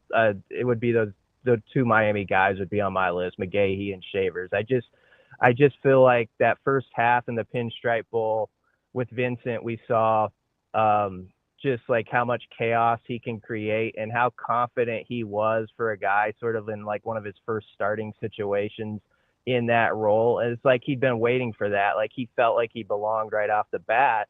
And then, I've said this all off season about McGahee. He had a pretty small sample size, really like 100-some snaps, but he got a lot out of them. I mean, you have to think of, like, he forced 2 fumbles. There were like 1 or 2, 3 almost plays that are right there. He was a havoc creator, and it was obvious from the jump. And I think he's grown, and Rhule set it up front when it was on BTN, and so all the fans saw it. One of the reasons you believe more in your team is not just because it's year 3 and guys understand your system, but you mentioned a guy goes from 240 to 270 as an example. Like, guys just get that. This guy over here gains 10, 15 pounds, and he's just going to be tougher to deal with for Big Ten offensive guys, and he's going to wreck shop more. And I think both those guys are probably examples of what he's talking about there. Yeah, it's interesting. I'll give you guys – I'll get a little sausage being made behind the scenes. It's like I was sitting in the coach's clinic with Coach Butler, and he had a side session, and he's using Nebraska's cut-ups. And he's talking to defensive guys, and he says, and I quote, this kind of seems really obvious, but I'm going to say this anyway because sometimes we get so involved with scheme and what's going on and telling people how smart we forget we just need to play to our players' strengths. For example, if you have a guy that's a good natural pass rusher or a blitzer, you probably should blitz him a lot. So I look at it. No, and he said, he goes, let's take a guy like Shavers. Let's look at some of these cut-ups. He's as good a natural pass rusher as we have. So what should I do as a coordinator? I want to be smart. I probably want to put that guy on the move. And he's showing these different looks, and I was like, why do we forget about that? But I was reminded, and talking to Coach Rhule, Ravi was so fixated on him validating the D-line, he forgot the back half of what he said. The defensive backs. He rolled off like 6 corners, and he said, when those guys can play man, we can get into the box and be aggressive, right? So, and he's playing to the strengths too. If you got guys that can cover, let them cover. Mm-hmm. Yeah. If you got guys that can blitz, right, let them blitz. And sometimes I just think we overthink it, but they're constantly reminding us, we're going to probably try to play to our strengths. Not going to overthink this thing. Yep, that's a good point. I mean, Sierra Wright, if he's ready to take another step off of a very good season, a debut season at Nebraska at one corner spot, and then as you mentioned, like if you feel like you actually have like 6 guys who are right there in that. You see how easily he rattled them off? Yeah, I mean, like obviously Andrew Marshall's one of them, but I mean, Amari Sanders, Bly Hill, Jeremiah Charles, the guy we forget about. It was so good to see him mention JJ because BC. I'm you know me. There's some guys I gravitate towards just because of their stories. Jeremiah Charles is one of them. Well, you know what? Something we got to be careful with sometimes. I do this. Jeremiah got a chance, remember, to start against UCLA. UCLA last year, and it was a bad first series. They picked on him a little bit on third down a couple times, and it was a big drive. And so I think some people have trouble sometimes shaking like 3 to 5 plays, and they put that label on the guy. Obviously, that's a very, very small sample size, and he's got freak athleticism. And not only did Rhule bring him up, Deshaun Singleton did when he was asked, like, who's someone that people just sleep on, and he mentioned Jeremiah's grown a lot. So he's a guy to just not forget about. I know that's a really tight race, and sometimes corner's a spot where it can be harder maybe to get on the field, I think, if you're the third, fourth, fifth guy as opposed to some other spots. But the fact that you have those options in the stable, as you said, allows that you can feed off that everywhere else with your D-line and everything you do if you feel like we can cover guys man up and they're going to be fine. Go ahead. I just want, like, just run something by you guys. So when you look at corners, and I'm not even counting nickels, right, where you go Sanders and Charles and Kahn and Marshall and Wright and then you go to safeties, and you got, Singleton and Hartzog and Buford and Branch and Little Buford and Benning and Guthrie and Benning, yeah, and Donovan Jones. And it's like Butler said something a couple of weeks into conditioning where he said, hey, fellas, if nothing else, nothing is given, this will be a very competitive fall camp. Right? So if you're saying those kinds of things out loud, you think the guys aren't privy to the fact that nothing is given and everything? We just heard Coach Rhule say the same thing. Like, the sense of urgency will be great. So you want as many options as a coach as possible. Like, how are they? It's just crazy how they've gotten there so fast. Yeah, there's no question. If you go back the last few years, the secondary, I feel like, has the best. It will have the best second line of guys it's had in a long time. Yeah. I really think that. I agree. That's a big difference. And so the only thing I wonder is how much you rotate back there. And, maybe I'm wrong on that. It feels like corner is a spot where you often settle in 2 guys more than other spots on the field, and maybe it's not quite as deep of a rotation there. But you can do a lot of stuff where you're playing 5-6 DBs out there, and guys have niche roles that they excel in. And Rhule said this in the spring. We want to get a lot of guys on the field. And, I mean, I give Tony White credit for this when he was here. We had heard that for a long time prior to the staff, and we sort of got to the point where we didn't necessarily believe it. And then that first game against Minnesota 2 years ago, there were like 22 guys on defense who played like in the first quarter, it felt like. And so I'm just interested to see if we get that sort of thing, like even off the bat in Arrowhead, or what that rotation looks like. But there's no question, guys, I think, are going into Monday's practice knowing, for the most part, nobody's name is written in pen here. You've got to go prove it, because there's a guy right on your heels, and there's the clips from practice that's going to show that. Were you guys surprised that he unsolicited brought up he's not my favorite, I have to be very careful, Javen Wright? Nope, a guy, but he coaches Javen Wright. Oh, Dvorak. That Coach Rhule spent some time talking about the prowess of Rob Dvorak? No, because he is so valuable to the staff, and as he mentioned, Rob's the guy he's like a day oneer in a way. Like, he's been there with them as a player, when he's at what did he say? I think Dvorak said 8 out of 10 years, 8 out of his 10 years, or 9 out of his 11. Like that. Yeah. I mean, you think about the linebackers and some of the guys that were recruited in the last class, and I mean, he's an effective recruiter for his part. And I think he's just a guy he's a little understated when he's up front. So maybe that's part of the reason why he doesn't get talked about as much. And he's not a coordinator yet by title. But I do know that, like, everybody on that staff heavily respects him.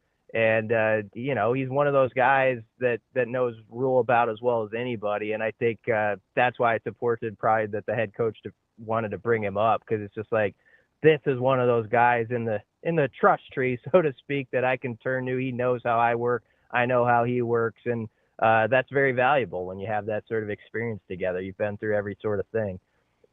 BC, lost in kind of my giddiness to be validated on the defensive line.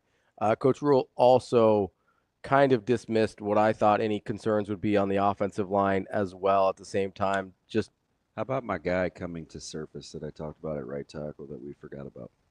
Who, Knack? Yes. Yeah. I'm telling you. Go Big Red. How were you, I guess, was offensive line an area where you had any questions, and do you feel like those questions were answered? I mean, the question, I guess, that remains for them to go prove now is I have loved how they built the unity in that room. I love how it looks on paper, and I think it's been a good group, and I think we've gotten past the point of, like, why did they retain Donovan Raiola? You know, we're sort of past that question. Now it's like, yeah, he's doing a good job. He stacked up that room nicely, and it's like, okay, can they truly be like where we're saying kind of without a doubt, that's a strength on this team, or that is like one of the top 2 strengths on this team, because I think that potential is there. And I go back to the phrase that Donovan Raiola used in the spring. I think there's a book with the title, but watering the bamboo. And basically the point of, like, you do that, you do that daily, but you don't always see that thing sprout up until, like, 3 or 4 years with a guy, or in this case, maybe even a position group, how it all comes together. And I think that phrase applies to this O-line going into this season. We've seen it kind of, as Rhule would say, incrementally get better, but now it's like, are they that group where it's like, oh, okay, everybody can see it now without a doubt. They are that group that you can lean on, and they're going to be the guys who guide you. And I think that potential is there. And obviously Tyler Knack, if he wins that right tackle job, give a lot of credit to a guy who stayed as much a team player as anybody in that locker room. He's like one of the most popular guys when recruits or anybody visits, or parents of recruits visit. Yeah, he's usually one of the guys on the player panel.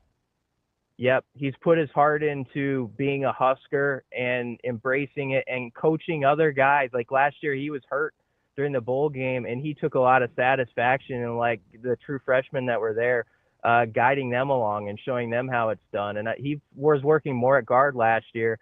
I think tackle's natural form. He feels better out there with that space. And so I'm not surprised that he's been thriving. And in the spring, he was climbing, and you could tell, but I don't think some people believed it. But now it's clear that he could be the guy to beat there. Yeah, keep watering the bamboo. I'm a big body language guy, and it was interesting. And you were there too at Fordham. It's snowing and the field is just being plowed, and this dude comes out on the little rascal. No, it's the one where you just kind of put your knee on and you wheel that thing out. You're kind of the scooter.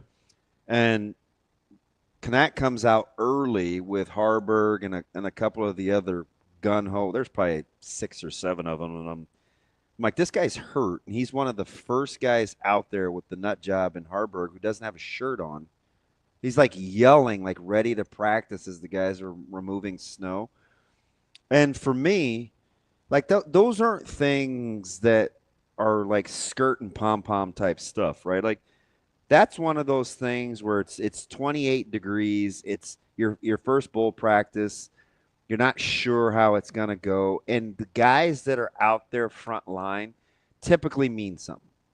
And when you get a guy that's out there that's hurt, and he's out there, and he's one of the first guys out there, like I took note of that. I tried to pit that against what a good spokesperson he is, the ambassador, because a lot of guys can carry that banner, but when you're willing to be uncomfortable and you're not part of something, that's something altogether different. That's where Knack got my attention.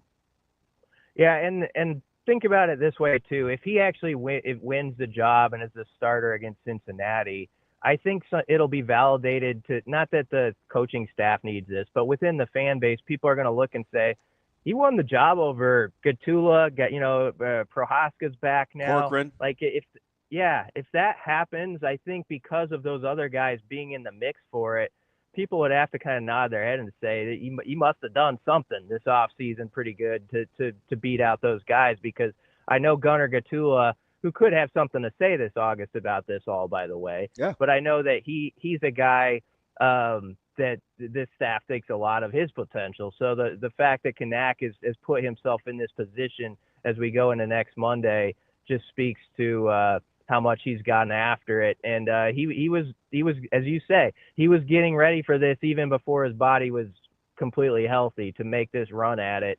And he's got a chance now. Yeah, I just feel really good. I rank the best depth, in my opinion, on this football team by position. I go O-line 1. People chuckled, but I put tight end 2. And I'm not so sure when you think about. So defensive backs have to be up there, don't they? Yeah, they're 3. And you can take corners or safeties. Yeah. I love what BC said about the second group being about as good. Like, this is about as good a second group. And they may be a year away, right? Like, you fast forward to these guys next year in the secondary, and it's like, ooh. But BC, how about this, though? When you talk about the cheat code and Javen Wright and Bauer, I think is going to be fantastic. We know about Shavers. Depending on how you view McCullough as a second-level guy or not. And Watson Trent. And I'm going to get to him. And McGahee and Watson Trent. Those guys were going against that offensive line. I think that second level of the Trents, the Shavers, the Wrights, I think they're kind of slept on a little bit. And I'm not talking about drinking the Kool-Aid. I'm talking about guys that are being coached by a guy with a proven track record that we've seen be good before. So I don't think we have to like extrapolate on how good, but you would assume that they're going to be better, right? Yeah, I think so. I mean, obviously I have a lot of respect for what John Bullock did as a backer, and he's not easily replaceable. But I took note when John Butler said this spring at 2 of the linebacker spots, he dropped a line like we're 3 deep there. Yeah. And we kind of blinked. We were like, what? Who's he talking? Who? Yeah. Yeah. And I think that, and look at it this way, we're not having a conversation, not that some of these guys can't insert themselves into the picture. They just recruited a great linebacker class on paper, right? Yep. Like guys are, and we're not having that talk like we have in some off seasons about now where there's a little bit of panic in the voice. Yeah, you don't have to bring up Merritt and Christian Jones. Like, you don't have to bring those guys up. Yep. Yeah. So I think that right there, just start there. Think about that we're not having that talk. And that tells you, like, okay, they've definitely have felt like, you know, the Bauer thing too adds to it. Like he was one of the best stories of the spring. And I don't think that's just a spring story at all. I think he's another John Bullock story where it was just like you're not going to keep him off the field at some point. I'm not, whether he's a starter or not, I don't know, but he's gonna matter. So yeah, you name those guys. I think there's probably people over there who would argue that's one of the top 3 deepest groups. Actually, I don't know, but well, they'll have to go prove it in the games. But yeah, I mean, I've kind of been on the defensive bandwagon a little bit the last week or so because I do feel like, for fair reason, January through July was sort of a lot of talk about Holgerson and Rhule getting together and the receivers and all this. But just sitting over there by Deshaun the other day, like listening to him talk about that group and sort of his expectations, I think they're under the surface. They feel really good about what they can do. And I think they feel they more than held their own against the offense too so far in the practices they've had. And I think they've had some spirited goes at it. Not to, make this all about me, but you can have Dawson Merritt and Christian Jones. Pierce Mooberry is the best linebacker in that class. Pierce is going to be really. Pierce is going to be really good. Hey, did you? I'll die on that hill. You see what he's done with his body? So he's up 20 pounds, is what they said. And I'm just. That dude's a menace. I love them all, especially CJ. But when I was at a practice one day, BC, and Pierce was hurt, and he's got a yellow jersey on, and I like him a lot, so I just went to go talk to him on the sidelines, and I was talking to him about, hey, did you see Levante David over there? And, that's a guy that blah, blah, blah. And we just were talking about his rehab and how it's going. And BC, I'm a feels guy. He was so intense even with just his answers about rehab and rigor and how it can be lonely, but what his goals were. It was only about 10, 11-minute conversation, but I left thinking, yep, that's the guy that when this staff watched him on film and they talked about how violent he was, that is definitely dialed in emotionally too, because he's going through rehab. And so for me to get that vibe based on just his words, I was like, yeah, okay, yeah, it's he's actually conquering the hard part, which is the loneliness and being a spectator at a young age. Like, that's really, really hard. Yeah, make no mistake, Pierce Newberry at some point, I don't know this season or when it happens for him, but he's going to be involved. Like, he's got the long levers, he's got a great body type, and he did kind of climb up the ratings a little bit. He's just he's violent. But, I was saying he comes with bad intentions. He's just a violent son of a gun.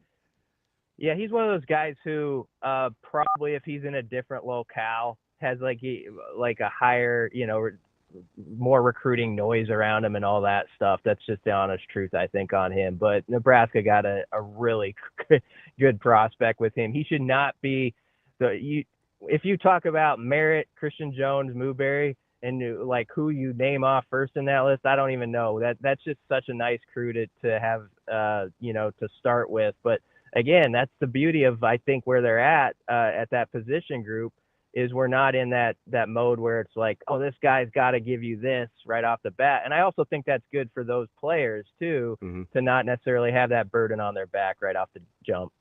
That's our guy, Brian Christopherson, Husker 24/7 BC. Great stuff as always, and we'll talk to you next week. Good to see you, B. Yeah, you too, Damon. Thanks for having me, guys. That's our guy, Brian Christopherson.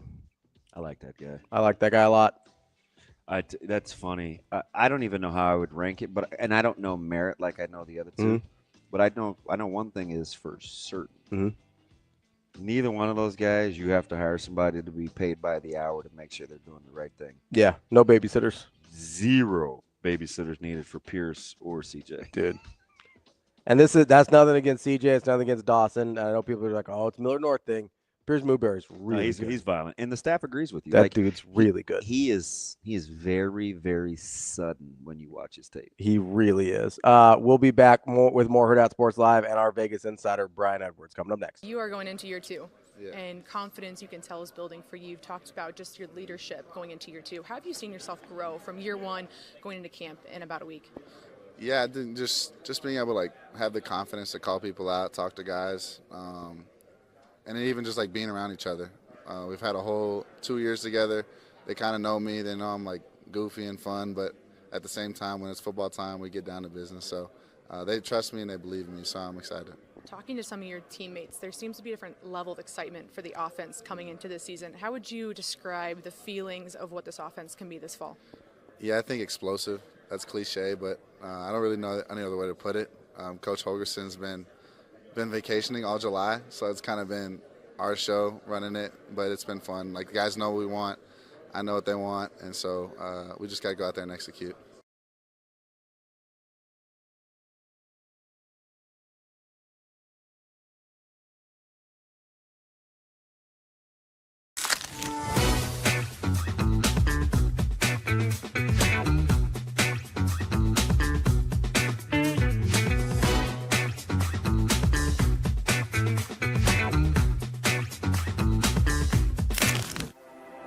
At Centris Federal Credit Union, we have the tools and resources to help our members fulfill their financial goals, with a focus on building a stronger community for the next generation of leaders.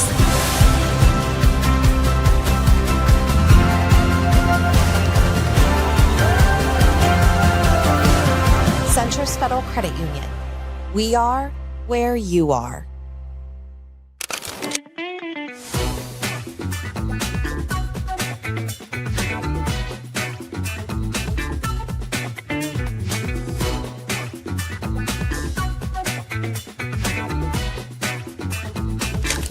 yourself another season to prove something with this defense as well. When you guys look back at last year, where does that give you guys a jumping off point to improve it this season and make it the defense you guys want it to be? Dominant.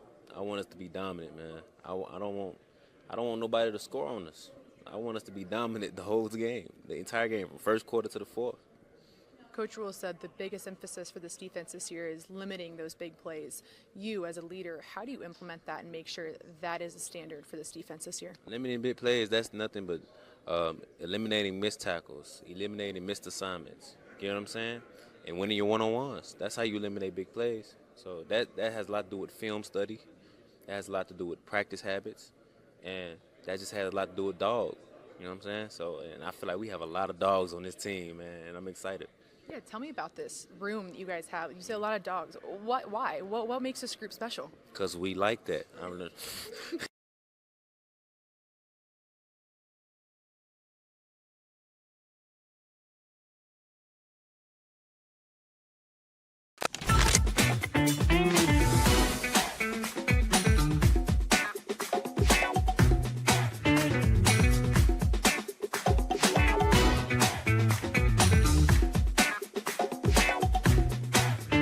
I don't know if it's a surprise, but I think one thing I do appreciate is the returners.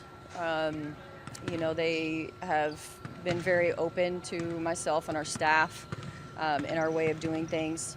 And I think their buying into what we're trying to get accomplished has been really instrumental, you know, for our program, but also we're so young that I think it's an important leadership piece for them to be able to step up and have that type of mindset. So I'm appreciative of that. Would have been maybe just some of the things right away that you've been trying to implement different than, you know, just what this program has been before? You know, honestly, I think the biggest... Give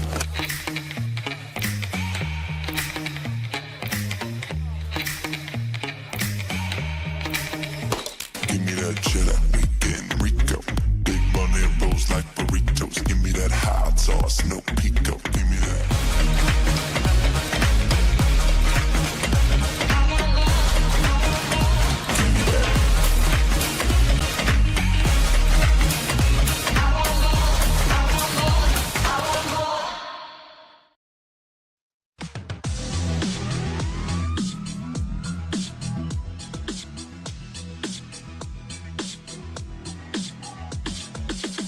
You're listening to Hurrdat Sports Live.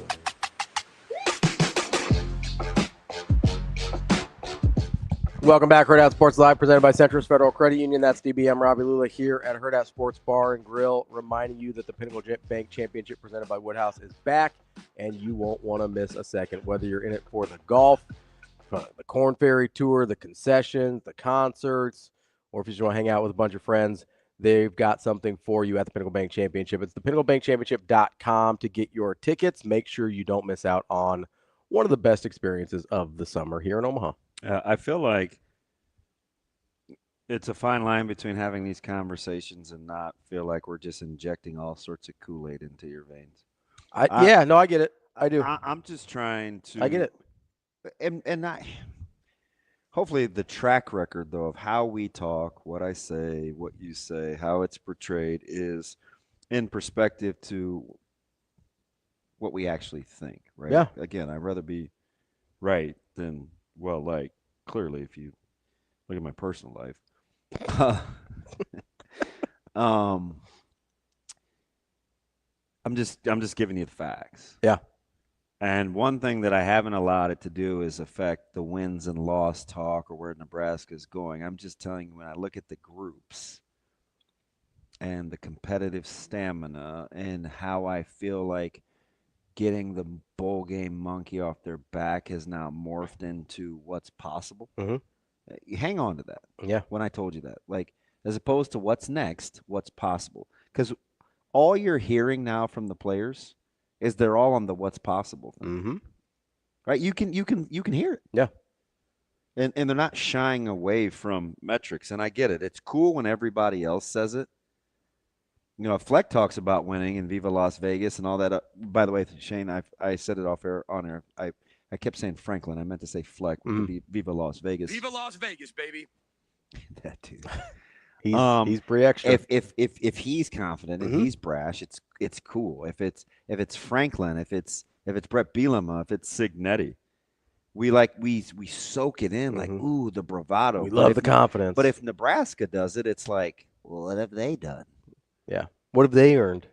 And you can't be held captive because Rhule told you, much like with the job thing and the comments with fraud, like he told you without telling you. Hey, the good thing about last year is it doesn't have anything to do with this year. You can skin that a couple of ways. Yeah. Right? That's out of the rearview mirror. But just because you only did that last year doesn't mean you're not capable of blank this year. Same token, because you did do that last year means you can do blank this year. It just depends on where your psyche is in terms of how you view it. Speaking of Las Vegas, we've got Brian Edwards. Oh, we got B. Let's get to our guy B. I do want to get back to that though, because I have a question for you in that spirit. I will have zero answers. Brian Edwards, our Vegas insider, Major Wager. What's up, B? How are you this morning? Good morning, guys. What's happening? B, have you missed me, man? It's been 2 weeks. I'm back. Yeah, man. I never got your Dustin Max. I was traumatized. I'm telling you, I got a young pup at the house who was traumatized over the Poirier thing because we're both big DP guys, and I have nothing against Max. I don't. But Dana set that thing up for DP to kind of have the swan song. And God dang it, Max didn't oblige. B. I was very disappointed. Yeah. I was too, but I lost that one. But it was a small price to pay for many years of winning, betting on Dustin. So all good. And I think the fact that he didn't swing for the fences in the last 10 seconds, like he said afterward, he goes, maybe that shows me I made the right decision. I was protecting myself because. Yeah. And you got the sense, right? What, 2-3 years ago, you and I had the conversation. It's interesting to watch Poirier, much like Cowboy, Donald, morph into fatherhood and being family men while they're fighters in the octagon. It is hard when those two worlds collide. You saw it both at the tail ends of their careers. Yep. But I like Dustin got out early. Way better to get out early than late. Cowboy got out late, and this idea of him coming back, which I haven't heard anything on, by the way, for a while, is a terrible idea. Terrible. B, let's get to our college football win totals. I know you've got some UFC picks this week as well, but I wanted to start at the top of the Big Ten, right? Because I'm sitting here and I don't know what your numbers have. I've got Penn State, Ohio State, and Oregon all at 10.5. Yeah, so now I wrote these down in my magazine probably a month ago, but I have Oregon 10.5 under -122 over even money. I got Ohio State, which I wrote this down June 23rd, 10.5 under -130 over +106, and Penn State 10.5 under -144 over +118. I got Oregon 10-1 with one swing game. I've got them losing at Penn State where they're a 4 or 4.5 point underdog. I've got the swing game at Iowa, which I would actually lean Oregon. Both teams get 2 weeks to prepare for that one. My only question mark with Oregon is quarterback. I guess obviously they could have gone some different routes in the portal, and they felt good about Moore, who was the 5-star to UCLA. Did not have that good of a freshman year at UCLA, but that was not a good offense. He didn't have to live up to his 5-star billing. If he's just a better than average Big Ten quarterback, I think Oregon's a top 5 team because I love their roster. They hit big in the portal. They got the number 5 transfer specific class, the number 3 overall recruiting class per 247 Sports Composite. Of their 11 transfers, 1 5-star, 7 4-stars. They got a 2-time All Big Ten safety from Purdue and Dylan Thieneman. They hit on a lot of really good portal guys, and they're loaded. So I would lean over on Oregon. Do you have a preference on Ohio State or Penn State? I want to stay on Oregon for just a second here because I think we might. I'm sorry. be underestimating how good Dylan Gabriel and important he was for this team last year. Or having a veteran quarterback that he's had the last. Yeah, having a guy, a 5th and 6th year quarterback in Bo Nix and a 5th and 6th year quarterback in Dylan Gabriel and a guy that started 9 games, I guess, at UCLA and then hasn't played in a year really. Like, they also played more close games than I think. Like, it was a 10-point win against Idaho. It was a 3-point win against Boise State. It's a 1-point win against Ohio State. It's a 3-point win at Wisconsin. It's an 8-point win against Penn State. Like, they were in more close games than I think people give him credit for. And Dylan Gabriel had to make some plays in those. Like, the roster's really good. You're right. But I think Dante Moore might need to be a little bit better than we're giving it credit for. That's a fair point. That's a fair point. They went 4-0 in one possession games last year. But here's, as it applies to the season win total, though, look at the schedule. I mean, there's no Ohio State. No, you're right. The schedule is pretty manageable. There's no Penn State, so I think it's manageable. But I mean, very fair point in that they may not be as good as last year. But where are they going to get beat? I just don't. I mean, they're minus 14 at home to Indiana. That their tough? Depends on how you feel about USC, probably. Yeah, and that's late November and at home. Game. Yeah. I just no, I agree with your point, but I just don't see where they're going to get beat other than at Penn State. Yeah, that's a good point. Or at Iowa, or at Washington late in the year. But I mean, I just think that they go into November a top 5 team, unless Dante Moore's a disaster at quarterback. God, I hope so. Wait, let's go to Columbus. I'm at Big Ten Media Days. I'm listening to Ryan Day. I'd seen him the night before.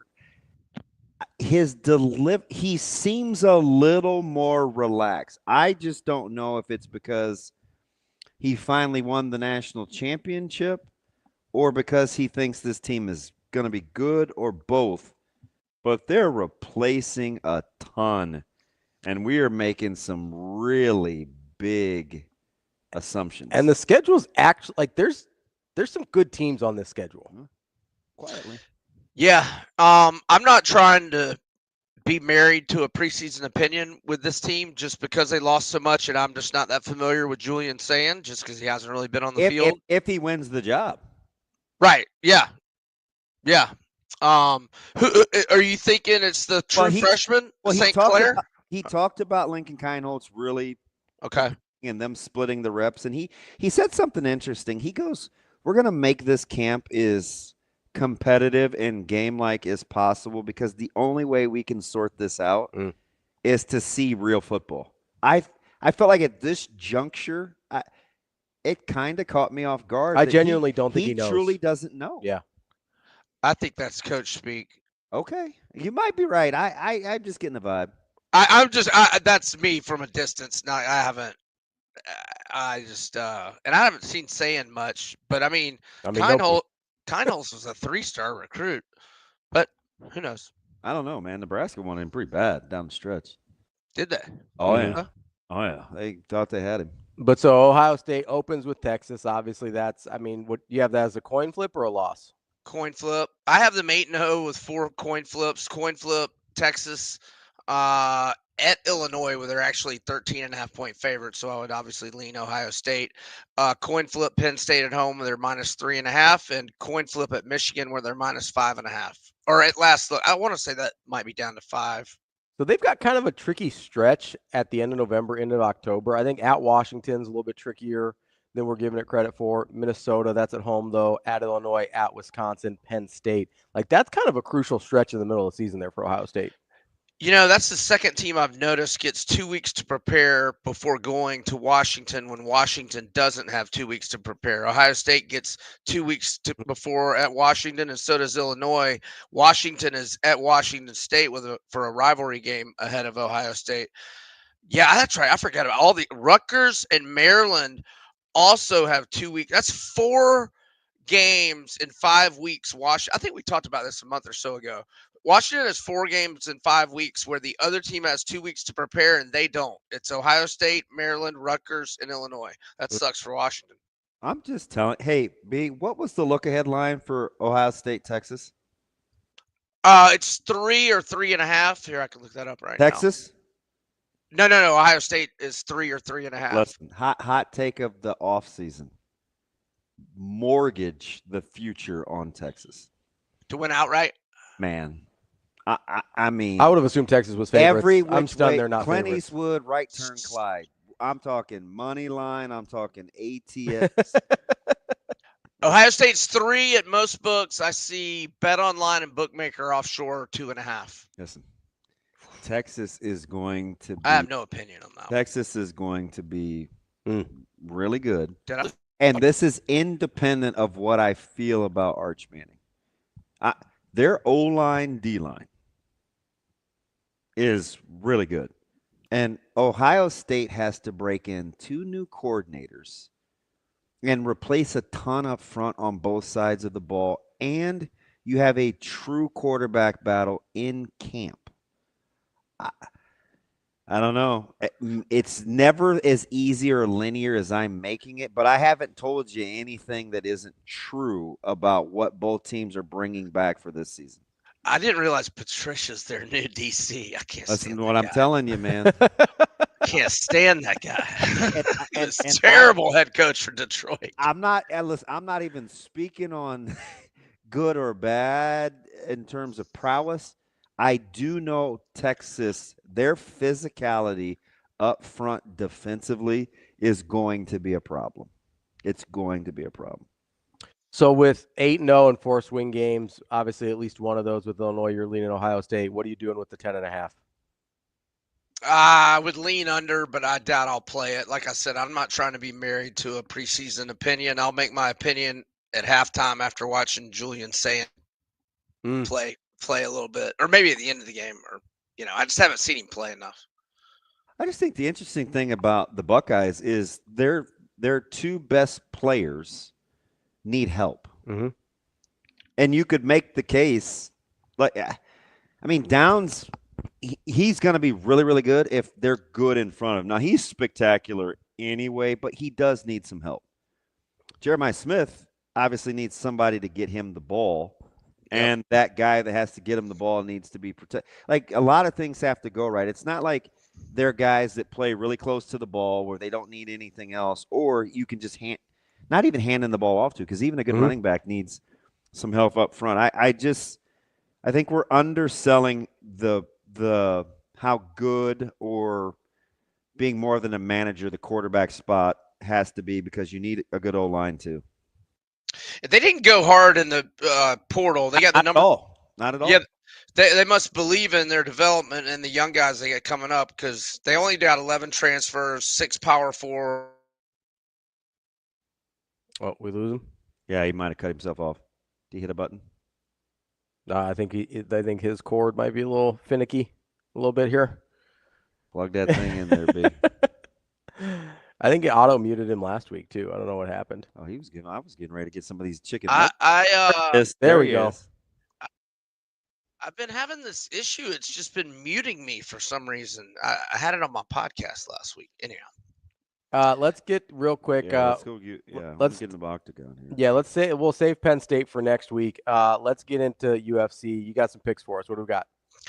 Yeah, so I'm going to go with Bryce Mitchell, although he's in a slump, and gets Said Nurmagomedov minus 130. That's going to be at like 12:30, 12:45 Central on ESPN, the prelim headliner. And then the rest of the card, it's Abu Dhabi, so it's in the afternoon on ABC. I just did a 3-leg parlay with Whitaker, Shara Bullet, whose last name is like Magomedov or something Magomedov, and then Peter Yan or Poter Yan minus 410, minus 700, and Whitaker minus 162. The parlay gets plus 129. B, have you adjusted to the strange start times? We saw it with Usyk and boxing, and you're going to see it again.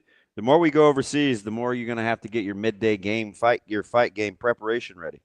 Yes, no doubt. But I don't know that I prefer it, but I don't mind it, especially in the summer. I don't mind. Now, I hate it when it's on a college football Saturday, like Gaethje and Khabib were.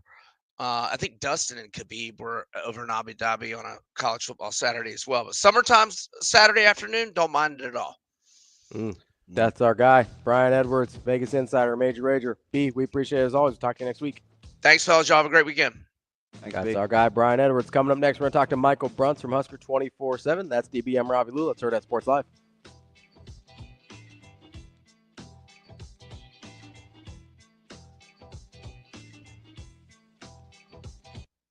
You are going into year two. Yeah. And confidence, you can tell, is building for you. You've talked about just your leadership going into year two. How have you seen yourself grow from year one going into camp in about a week? Yeah, just being able to like have the confidence to call people out, talk to guys, and then even just like being around each other. We've had a whole 2 years together. They kind of know me. They know I'm like goofy and fun, but at the same time, when it's football time, we get down to business. So they trust me and they believe in me, so I'm excited. Talking to some of your teammates, there seems to be a different level of excitement for the offense coming into this season. How would you describe the feelings of what this offense can be this fall? Yeah, I think explosive. That's cliche, but I don't really know any other way to put it. Coach Holgerson's been vacationing all July, so it's kind of been our show running it, but it's been fun. Like, the guys know what we want. I know what they want, and so we just got to go out there and execute.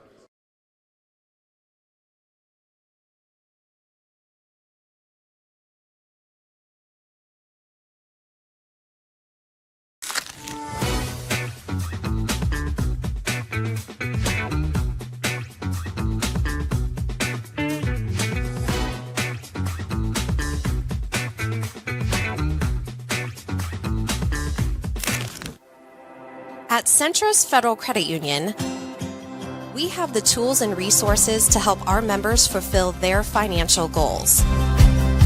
With a focus on building a stronger community for the next generation of leaders.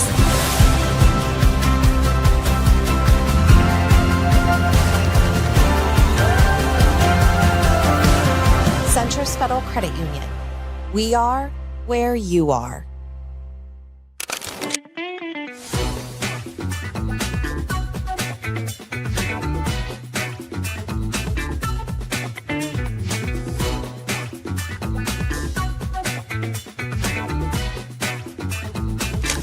Yourself another season to prove something with this defense as well. When you guys look back at last year, where does that give you guys a jumping off point to improve it this season and make it the defense you guys want it to be? Dominant.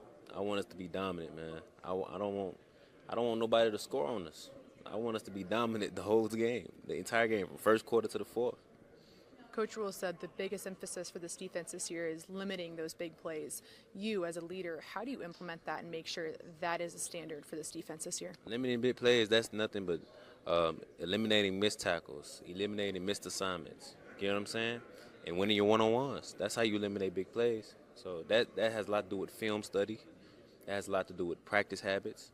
And that just has a lot to do with dog. You know what I'm saying? So, and I feel like we have a lot of dogs on this team, man, and I'm excited. Yeah, tell me about this room that you guys have. You say a lot of dogs. Why? What makes this group special? Because we like that. I don't know.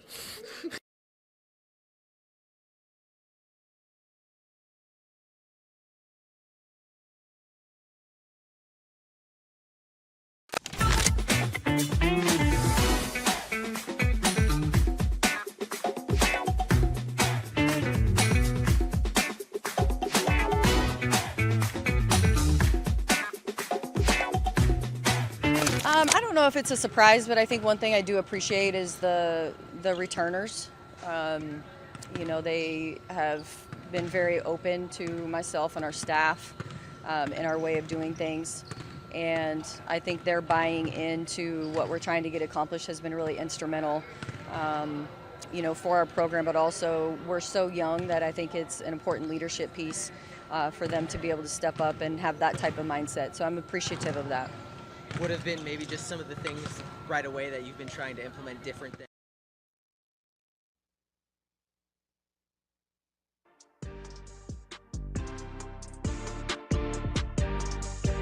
Welcome to Hurrdat Sports Live. In the bowl game, I simply stepped back and just let the coaches coach, said some things when I had to, tried to watch the big picture, not trying to get involved too much to fix everything, dealt with the game management, dealt with like, hey, let's do this, let's do that.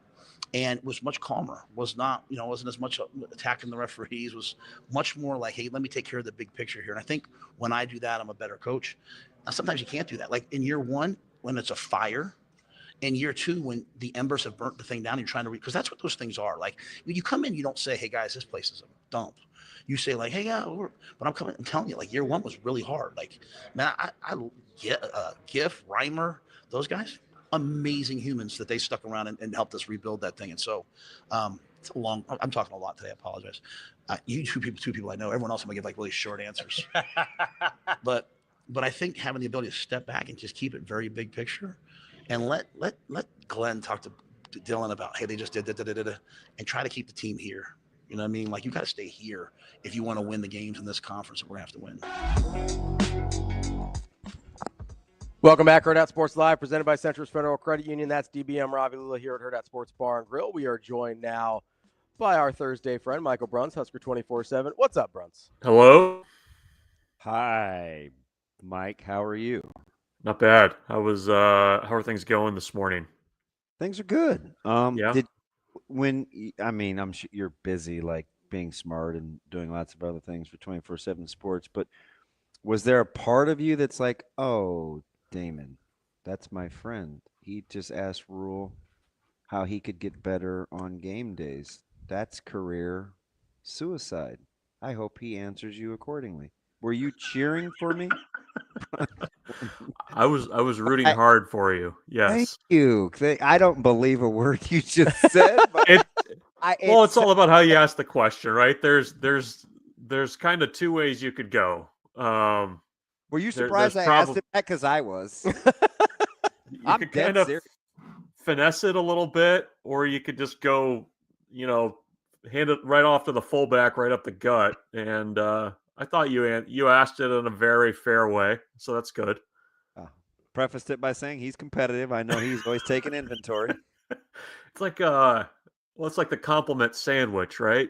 You compliment, crap, yeah. compliment. Yeah, but things you need to work on. I thought it was pretty insightful, though, right? Because he's self-aware of what happens in the moment versus being a spectator. Like, I thought that was pretty insightful in terms of how he views himself. Yeah, no, I thought so. Yeah, I don't know. The in-game stuff's interesting. Like, it's got to get better. I think that's the first couple of years. There's been some moments where it's felt like the transmission was going out a little bit, and there were some grinding gears and stuff like that. But I think that I've been thinking about this a little bit, and this connects to what you're saying. So you've basically handed the keys to the offense to Dana Holgerson. So you feel okay about who's running things over here. You got John Butler over here now, and I mean the piece that really allows him to kind of be, for lack of a better word, a CEO head coach is Phil Snow, right? Like that's the eyes and the ears on the defensive side of the ball. Matt Rhule will always be involved with the defense, but he had some comment too in Vegas about how he basically has to now, like he's not just in the trenches with the coaching stuff.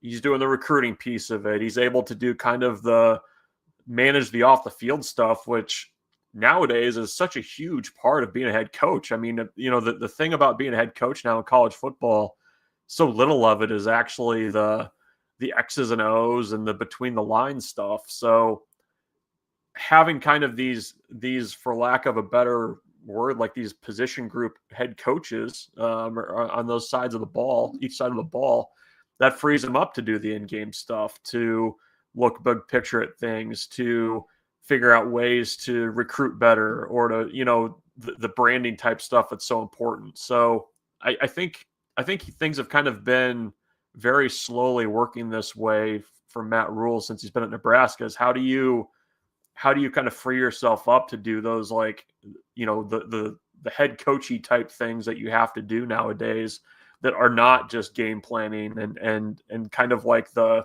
whistle in the mouth coaching shorts kind of thing, Yeah, let me give you a por ejemplo.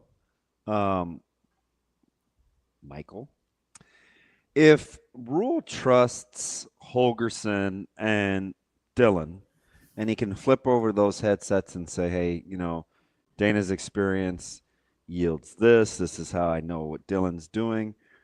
Situationally, it impacts me like blank. And then you flip over and he's on the other side of the headsets and he's listening to JB, and he can talk shorthand to Coach Snow and Coach Williams, and he knows how Phil thinks. In-game management becomes easier if you don't feel like you have to think about what everybody else is thinking, right? Just naturally. Mm-hmm. You'd think you'd be better in those situations, right? When you're being tugged in fewer directions. Yeah, and there's know-how, right? I think the biggest place where you're going to see that benefit is on offense, because I think there was a bit of a getting to know you phase with Dana and how he chooses to, like, when to attack, when to kind of take the air out of the ball. I mean, Matt Rhule's even said this a few times since the end of last year, that there were times where he probably would have gone a little bit more conservative in certain areas with the offense and the approach. And that was not the approach that Dana was going to take in certain situations. And having kind of gone through that last year, I feel like you probably are on the same page a little bit more to what you're speaking about, where you're not having to stand there on the sidelines and kind of readjust to somebody that approaches things in a much different way than you do, because you've had time to talk these things out for the last 9 months. And I think there's a benefit there. You would think that, if you have time to think a little bit more on the sidelines about, okay, if this situation happens, this is how we're going to do things. I think there's probably a benefit to that. There's been times, I think, where the in-game management and kind of how they approach things has been good. I think there's been times where it's needed to be better. And I think when you can probably trust your offense a little bit more, it makes those decisions a little bit easier to make, because I mean, the last 2 years, you really haven't been able to rely on much and to really count on much. So I think that'll help everybody in kind of making those in-game things a little bit better. What if he would have said, "What kind of question is that?" Would you guys have even felt bad for me, or would you have squeezed the lighter fluid and flicked the match? Be honest. That's a great question. Be honest, Bruntz. Where you've been like, "Yeah, get that guy." No, there are many other questions that are asked at media days that deserve to be gotten after than that one. Okay. Is that fair? I mean, in typical Bruntz fashion, you didn't dispel the notion that you wouldn't mind seeing me get torched. No, you're fine. Compared it to other fires, right? It's fine. You're no, it's that's your guy. Here's what the media set up now at Big Ten Media Days, I appreciate a little bit more, because they used to make those guys sit there for much longer than they do now. And you'd get the guys that have their little bit, and they'd come up and ask you to draw something with your eyes closed and all this other stuff. They don't do that as much anymore. But I think it was a fine question. I don't think he would have gotten after you, Damon. I mean, you're on the walls of the practice facilities. So is Scott Frost, though. Not as big as Damon's picture, though. He's got to be trolling me, right? It's hard to miss, Damon. It's like the national title years are like this big, and your photo is my last name is the only one you can read. I didn't sleep for 4 nights. I'm like, what is he? What are you doing? I think he probably just knows how uncomfortable it will make you. And he's got my quote in the new facility, in the other new facility. There are probably other photos they could have chosen, but they chose yours, so there's probably a reason for that. You should have asked that question. That's the one you should have asked. No, see, he does want me kerosene. Just when I think we crossed that tree of trust, you guys have no idea how much I need you for emotional support. Everybody else has got these dogs in the airport. I need a 247, guys. Meanwhile, he and Shafe just rather with the lighter fluid. Beastie will just fan out the smoky flames. BC, not BC, Brunsy, what was your opinion on when he talked about both fronts? What he said about how he felt about the D-line, in addition to what he said he felt about the O-line. Which one tracks more with what your conventional wisdom thought? I think defensive line. I mean, from the outside, I think there's legitimate questions about what that's going to be. Were you surprised at his at the confidence in his response? Not really. Like, if you go back, like he's said before, like we've always been good at the defensive. Like I think there's his response did not surprise me because I think that he's always had confidence, regardless of season, that they can put it together up front well enough to be effective. And I think I was expecting him to say that. Like he's said that too, I think during spring ball, that that they feel like that group has the potential to be good enough to do what they need to do up front. So that didn't surprise me as much. I mean, I think it more, his comments with the offensive line probably more aligned closer to what I felt going in. I mean, I think that's a pretty intriguing group, especially when, I mean, if like Teddy Prohaska is your swing tackle, I mean, that's having that experience in that role is pretty good. Lutovsky, he's good.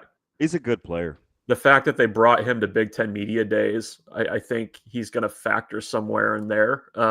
He was good at the end of last year. And, I mean, you've got Tyler Knack, you've got Gatula, who started last year, that I think everybody kind of forgets about in that mix, too, of, how things are going to shake out. So I can go along very easily with the potential to be good up front.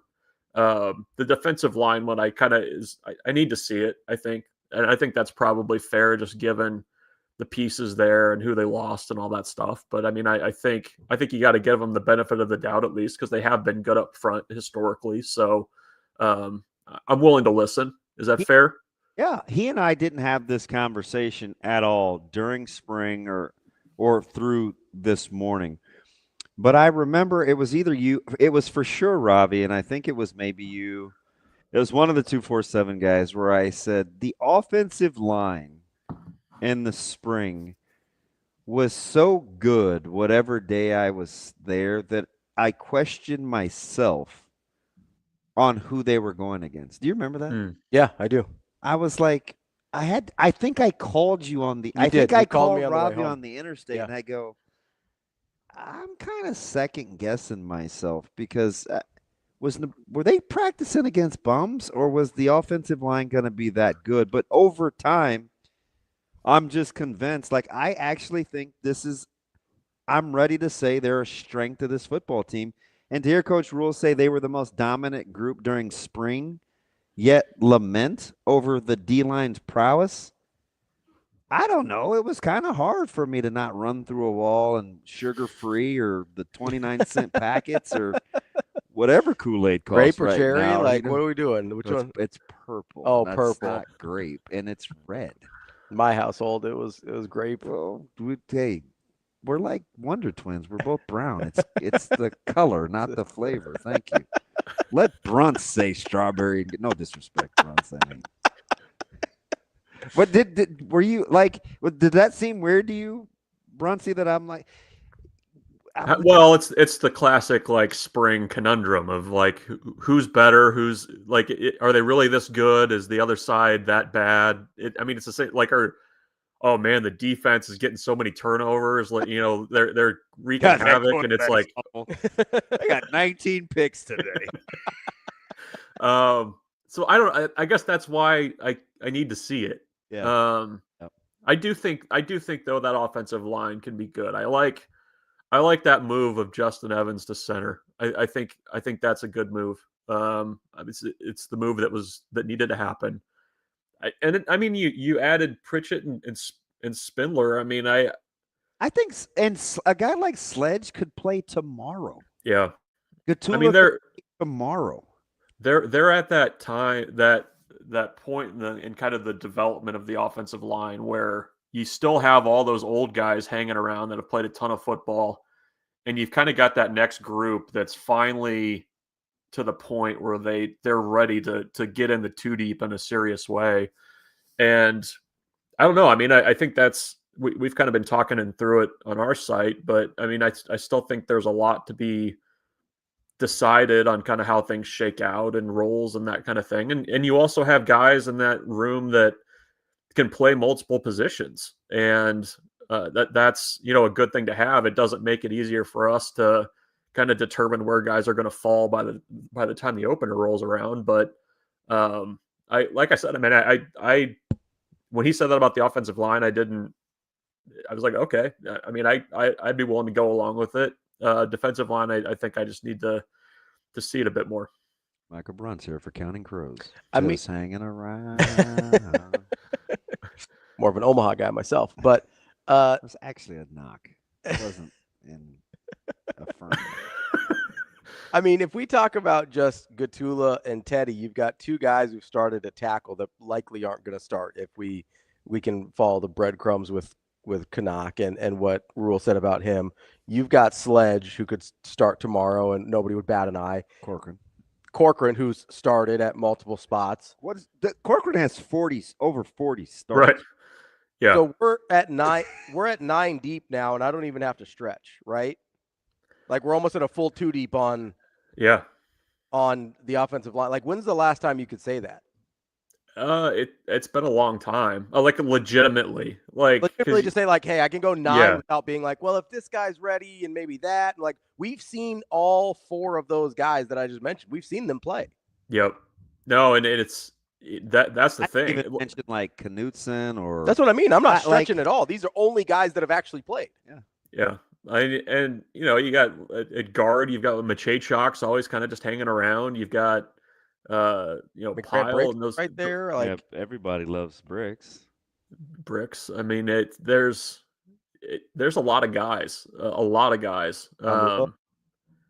and so I don't know. I mean, it has been a long time since I guess there's probably some freedom there too, or if a guy's not doing it, you can get somebody else in there if you need it. But it sounds so bad, Bruntz, but man, I subscribe to that like no other. I always want to have options. Yeah. If I don't like the way you're playing, I've got to coach you. I've got to coach in a way where I don't have to be committed to you. You can come sit your ass down. Like that's the goal, right? It doesn't sound good, but if I don't like the way Hartzog or Singleton or Marshall or Van Poppel's playing, I want to be like, hey, this is out of love, but we got to do something different here. That's the only real way you can hold people to a standard, right? Is to have other options. Because if a guy's not upholding the standard and the gap is cataclysmic between 1 and 2, it doesn't really matter. Like, you can't do anything about it. Like, don't you want to bring in a productive guy like Judy or Linhart if you don't like the way that Davis or Van Poppel is playing? Like, that sounds pretty good off the cuff, right? Well, and I'm just thinking back to position groups over the last couple of years where like you had that option. Like you could do it along the defensive line last year to a degree, I think. I don't know that offensive line you could have done that, especially when they started having the injury issues. Yeah, how many they started 9 different players last year, right? And we didn't bat an eye. Yeah. 8 or 9. I think it was 9. I think it was 8 or 9 the year before too. And like we haven't even noticed hardly. Yeah. I mean, I don't know. Like it feels like there's a lot more good depth than what they've had. And I think that's, the quiet confidence conversation that, came up a lot in Vegas. I mean, I think that's part of it is you've got options. You've got a legit 2 deep, maybe more at most positions right now. So that's a good place to be starting from. And like you said, I mean, if you get into the 3rd game of the season or something and somebody's not hacking it, at least you have a, barring injury, you can pivot a little bit. So that's a good luxury to have. You're a big 104 over 77 guy, Bruntz. So let me ask you, if like we say things about Ohio State. Hey, I'm just going to pencil in good quarterback play, or Iowa, where I'm going to pencil in blank. Good because defensive it's special teams. Yeah, whatever. right where they've done it, and so you feel good about it. Do you feel more comfortable if you were going to be held accountable to saying, "Yep, Holgerson's always been good, so Nebraska is going to be good offensively," or Eckler is kind of a special teams maven? I expect Nebraska, well, I think I just answered my own question because this sounds hard for me to say out loud, but Nebraska is going to be good on special teams. Which one do you feel more comfortable saying given their track record? Because both Eckler and Holgerson historically have been good. Yeah. Well, you led me to it. Even me saying it. You drove me right. You drove me right up to the door and dropped me off, Damon. I know the question that I'm trying to answer. I was like, just tell me what you want me to say. Good on special teams because of Eckler. I couldn't even spit it out. I am more willing to go along. Well, so both Is of those. it easier to be good on special teams? Yes, as long as you pick the right guys, and that's the only thing that I would disagree. I would be a little bit concerned about is you've got a guy playing his first college football. Like the actual specialist, you mean, right? The actual person doing Kickers, the kicking, snappers, the kicking and snapping and holding. Yeah. Okay. God dang you, Bruntz. That's the only and when you say good, like, can we say better? Like No, middle of the road would be a pretty good improvement. 6-7 yards of punt return. I mean, 41 net punting. I mean, like I've just said, I'm not talking about splitting atoms. I'm just talking about. It's felt that way though at times, right? I get it. I've just always used the term if special teams is not disastrous. Yes. No, see, that can't be. We have to shift gears. I'm just saying that's my standard. I get internally it doesn't need it. Because there's only a few teams where you feel comfortable as a coach saying, if we could just break even. Like that would be like Iowa. Because they're so good, so you're not assuming you're going to be better than them on special teams, but you don't want to resign yourself as a coach to saying, "Well, hey, man, I'm not just even, because they're tops in the country." No, but that's them. This is us. We're in the tree right now talking about this. I'm not even comparing Nebraska to the other team. I'm just saying if Nebraska doesn't actively lose games on special teams. Yeah.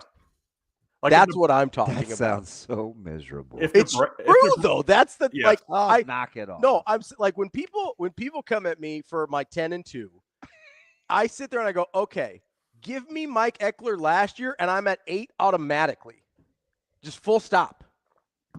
Maybe 9, depending on how you feel about That's what I mean. Illinois. Well, I was counting Illinois and Iowa. What's your third one?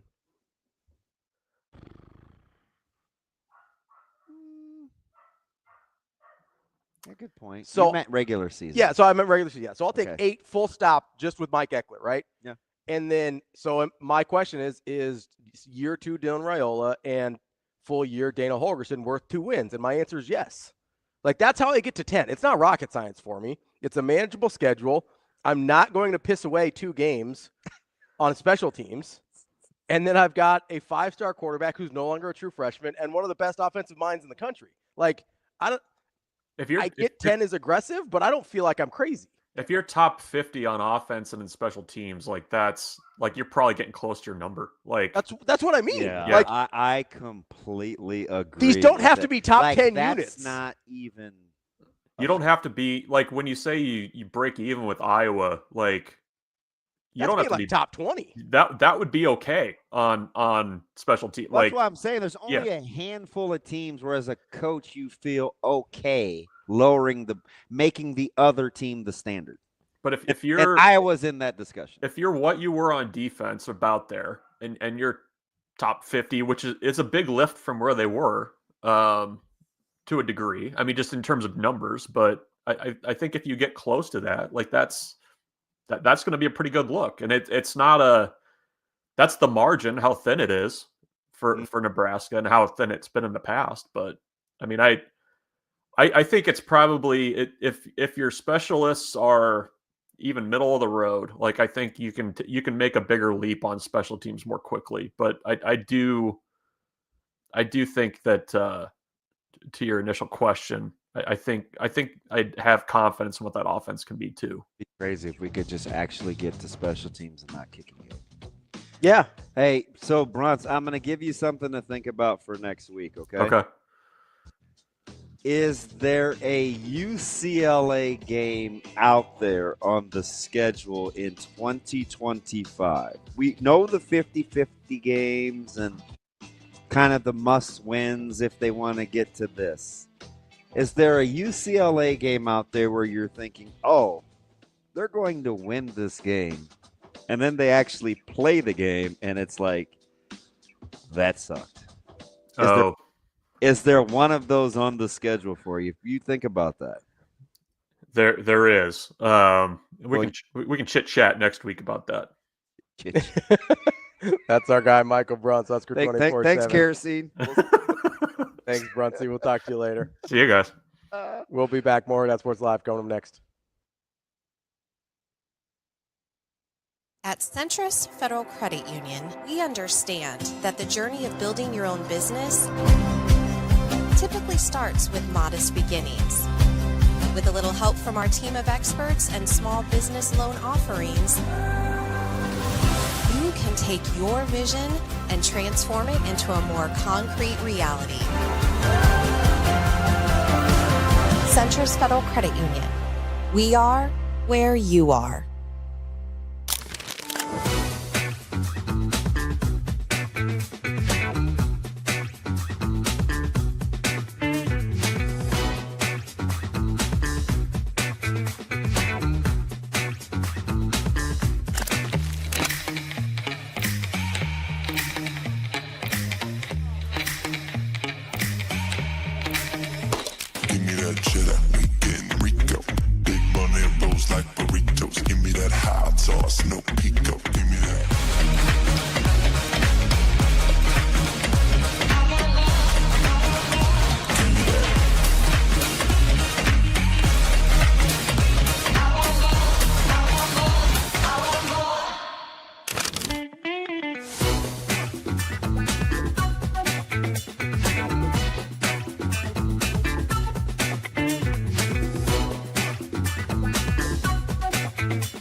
Howard here with Carter Nelson and Nebraska's annual road race. Carter, this is a really special day for the program and for this team, knowing what today means. How special is it for you all to be out here and be supporting all of these runners and just the fight against pediatric brain cancer? It's super important. I mean, we've got a great opportunity to just spread awareness, and I think that's what we're doing here today. So it's a great opportunity to do that and then just give back to our community. Great to meet a lot of these kids, play football with them. We were doing that earlier, so it's just great to be able to come out here and kind of just be part of the community. Yeah, here we go, right now. Yep. And you're a kid that's from Nebraska, so you know what it means to be in this stadium and hang out with the players. What's it like to be on the other side where you are that player now for these little kids? It's super important because I just remember the impact that some older players had on me, whether that was like me when I managed for high school players, so high school players and stuff like that. I just remember the impact that maybe one high five could go, so I really try to make it important to maybe take it a step farther and ask them how they're doing and stuff like that, because it can really make an impact on a little kid's life.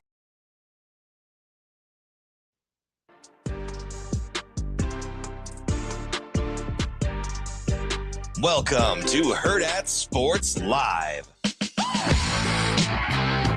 We're back here on Hurrdat Sports Live. That's DBM Ravi, Lulla. Who doesn't want a guaranteed return on their money? If you've got extra funds that you could lock up for a little while, a certificate might be what you're looking for. And Centris Federal Credit Union has great terms and rates for your financial goals. Plus, they have unique certificates and savings account bundles, which allow you to earn dividends not only on the certificates, but on the saving accounts as well. Make sure you check it out, centrisfcu.org. Terms and conditions apply, federally insured by NCUA. You know what is always a guaranteed return on investment? Talking to this guy, Michael Severe, who's what a gift. Hopping in the stream. What's up? Balls in our lap. So I want to be the guy sometimes, Seviere, that can just say, hey, I've got some things to say. And then everybody makes sure that you're comfortable, you get enough time, and they drop you a link Most people are just have to like break off a phone call. Like, how do I get to where that happens? I don't know what you're talking about currently, but I will say that I just wanted to call to give all the folks from Hurrdat Sports that were at Big Ten Media Days for their coverage. I was in New Orleans, and so I was away from everything, but it was great coverage. Being able to keep up with that, I thought Avery did a great job. I thought everybody did a great job there in Vegas. That's what I wanted to call about, just to give props for good work, keeping us in touch with what was going on. That's nice of you. Yeah, were you there, Damon? In spirit. I'm just in spirit. I'm just joking. You did a good job too. I just want to say you did a good job too. I'm gonna ask you. I'm terrified. No, I won't. Okay.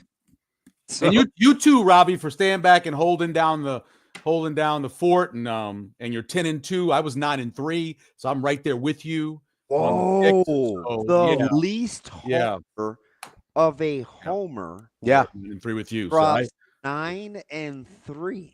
I'm assuming the difference in our schedules is I had them losing to Minnesota. Yeah, I've got a win there. So who else? Yeah, I actually have them losing to USC. Have I scared you into Minnesota, or you just no? I mean, what do we talk about all the time, right? The trend, once is an accident, whatever. 5 times in a row, 6 out of the last 7. The man's got the name. He's got him. Going there has been a struggle for whatever reason. I think when you have 2 back-to-back road games, there's always a little bit there too on figuring out everything, and so that's why I picked it as a loss. There's always going to be one in there, I think, that surprises you. And like kind of the question you had for Bruntz there a little bit. I don't know if Minnesota's the game, but that's one of them that certainly fits in it. I want to earmark that and come back to that. Were you, because you've worked with me for so long, longer than anybody in this market other than K2, and it's about a tie with Kugler.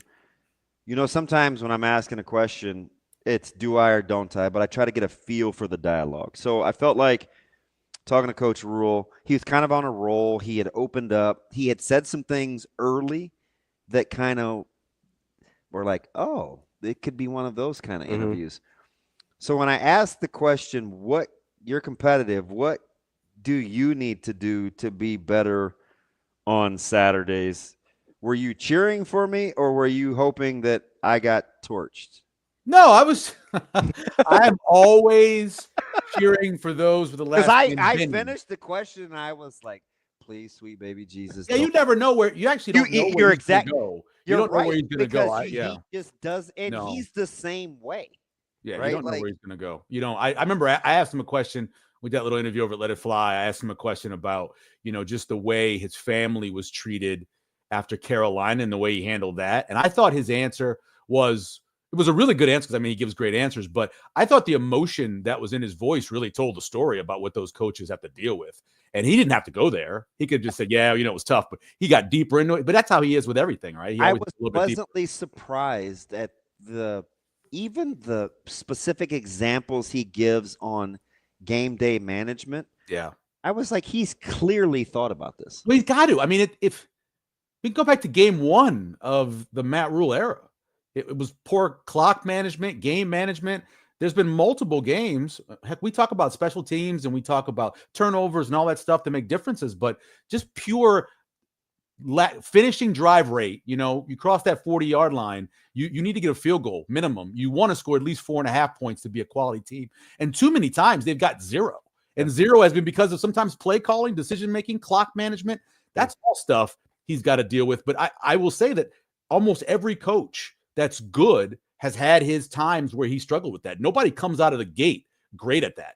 How much of a peace of mind do you feel like having confidence or know-how in terms of how your defensive minds and offensive minds think that free you up to manage time? That's what my point has been when talking about why I think there'll be 9 wins or whatever, is a bunch of different things. But one of them is now ultimate CEO, right? He keeps talking about, what am I doing? What do I have to do when I get down to the facility? Well, during the game, where you have an offensive coordinator who has been in the lab all week and preparing and knows every single scenario, you've got a defensive coordinator who may be a little new to this job, but he's got a guy behind him who's been doing it for 50 years. He should be, and he's got a special teams coordinator who last year, 5th in kickoff return average in the SEC, number 1 in punt return average in the SEC, and They had 11 punt returns of 20 or more yards. Nebraska had 0. So having all of that there, he should do a better job of handling those final 2-minute things, finishing drive rate stuff. He should, just because he's got everybody else around him. How many years would you have to go back to get 11 20-plus yard returns for Nebraska? I bet you it's 2014. So this is the greatest example of. I would agree. So 2014, at first blush, TPE. I'm going 14. Yeah. So the great thing about can it be fixed is we've done it before. When they concentrated on it in 2014, when Bo Pelini said, I am taking over special teams, we're not going to be last. They were 128th the year before that in special teams efficiency. He said, I'm going to fix this. And what happened? That year in 2014, they were number 1 in the country in special teams efficiency because someone said, I'm going to fix this. Even 2016, when they really struggled in 2015, and Diak was with 17, Diaco comes in and goes, I'm going to fix the punt game. The punt game got fixed because someone said we're fixing it. If you spend time saying I'm going to fix special teams, you will fix it. And that's why I think they can fix that. And everybody says what? They've lost 1 or 2 games every year because of special teams going back over the course of the last 25 years. Well, give me those 1 or 2. I added to the 6. That's 8, right? I talked about this on a show. Just simple math tells you they're going to be 1 to 2 games better because their special teams will be better. Do I need to go back and do my season prediction? Yeah, we haven't got yours yet. I thought you were holding off. I am. Do you believe this, Damon? I was listening to an NFL podcast, and I thought this was one of the greatest analogies I've ever heard. So I feel like I have to agree. I got chills when he gave it, right? Because I love football. He said, we talk a lot about floor and ceiling. He goes, a great offense, the floor is having a very good offensive line. The ceiling is having great skill players, but primarily wide receivers, right? On defense, the floor is I've got to have a secondary that can cover some man-to-man and that is very good tacklers. My ceiling happens when I have a great pass rush, right? So you look at what this team is now this year. The ceiling, the floor of the offensive line is better, I think, overall. They got a chance to be pretty good. Really good, right? So say top 8 in the Big Ten, if that's the case, right? We know the top 3 receivers have proven, whether it's Kentucky, Cal, or here, that they can do it at a good level. Then everybody else adds to it, and then tell me what's going to happen at running back. I don't know. And you throw in the tight ends, which is a very deep room. Their floor is better than it was. Their ceiling is better than it was. Now, the only question I have is, will they be able to rush the passer for that ceiling on defense? Because I believe the secondary is deep, and it's going to be good in those 2 things. So 3 out of those 4, I think, make a difference. Let me help you out. I do think, and you guys are both smart with this. I've said this from the jump zone. It's like they have more capable bodies than a year ago. More capable bodies, like overall, or just position? What position? D-line. Oh yeah, definitely. Okay, so you agree with that? I'm with you on the athleticism. Remember, we talked about it last year. Do you agree with more capable bodies? Yeah, better depth. Okay. Yeah. So what I'll tell you is they have a defensive mind and mind now that are a little more aggressive and a little more pressure-y. So what did we hear Coach Snow say when he first got here? Hey, on 3rd down, we want to affect the quarterback. How can we affect the quarterback? Sometimes it's with looks. Sometimes it's with actual pressure. We saw in the bowl game, and I said, gosh, I'll be curious to see if Coach Butler is really going to be a pressure guy or he's just trying to cover up for not having a ton of depth at the bowl game on the D-line. Turns out he's a pressure guy. So if you believe those 2 things to be true and they're more athletic up front, do you care if it's an individual pass rusher versus schematics in terms of how they want to get after the quarterback? Here's the hard thing about 2025 college football, though, is that just by the basis of the way offenses run. You talking about how the ball comes out quickly? Comes out so quickly, and when you're doing things with so much ball handling, it can make it difficult unless you have a premier guy. If you go back and you look at what Ohio State's done over the years, even Minnesota had that run where they had a couple of premier guys off the edge, right?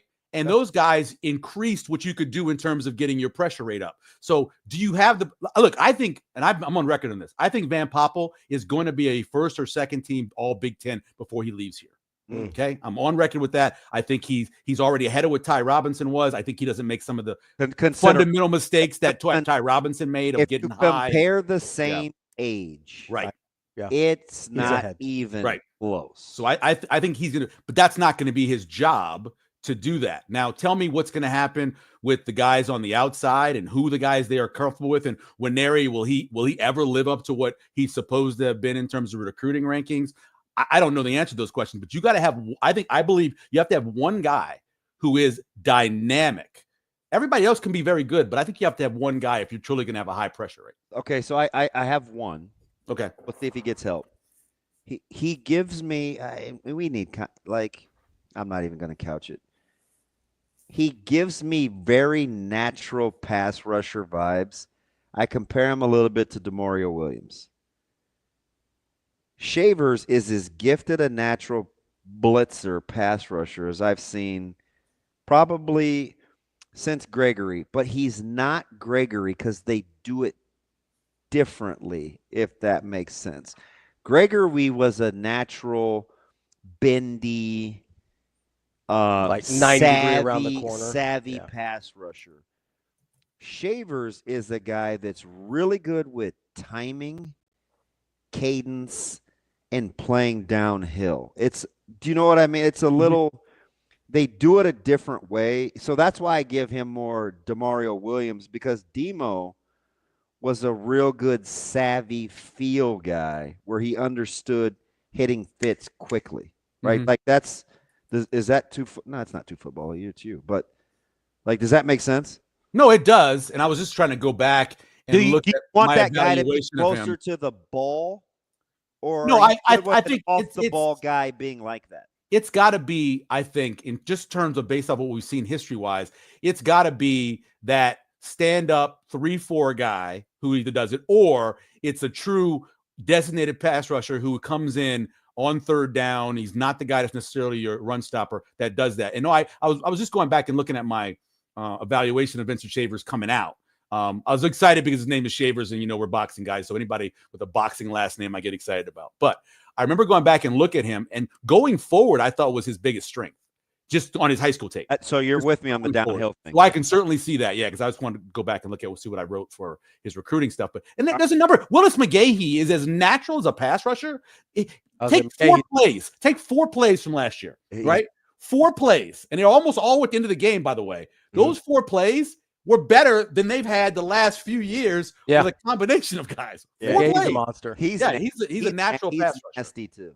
He is. Yeah. He's so that might be the guy, and I can't imagine what he's going to look like. Just looking at the way his dad was built, he's a bigger, his shoulders are bigger. What is he going to build into, and what he's going to become by the time he's done he's going to be a freak. I have a question.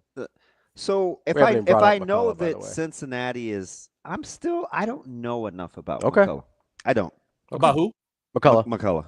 Oh yeah. I don't got it. I wouldn't call. He's not a natural pass rusher, even though he has that kind of frame. And probably should be a big safety. Probably should be a big dime. That's I probably don't love him. I don't know about that back there in space either. No, big dime downhill. He's coming in the box. Oh, so he's got to be like your okay. So like a rover. I guess they call it a rover for what Nebraska calls it. Yeah, but I don't see him being like Peso would have been the guy I would have thought. He can't do what Singleton does though, and Singleton is kind of like their clear cut rover. Yeah. Right. I mean, that's what they wanted to see if Caleb could do, right? In spring. But anyway, when you look at what Cincinnati brings to the table with offensive line and the co-coordinators, I get the experience at quarterback. Do you see a place where do you naturally see a place where Nebraska can get off to a good start with defensive concepts versus an inexperienced O-line? Have you simplified that yet? Well, my concern, of course, is going to be the mobility of their quarterback. Yeah, he makes guys miss in space. He's a natural runner. He likes to run. Pocket too. Yeah, he likes to run. I mean, he does, and so that always gives you problems. If you've seen over the years, we've all seen over the years, last 3 years, how many times has Nebraska played against quarterbacks who weren't even great runners, who picked things up on third down? Mordecai. You go back to Mordecai, Wisconsin, and what happened in that game. But that worries me a little bit. But I do like the idea that they're really, truly replacing 3 out of their 5 offensive linemen. I like that they went out and got some wide receivers.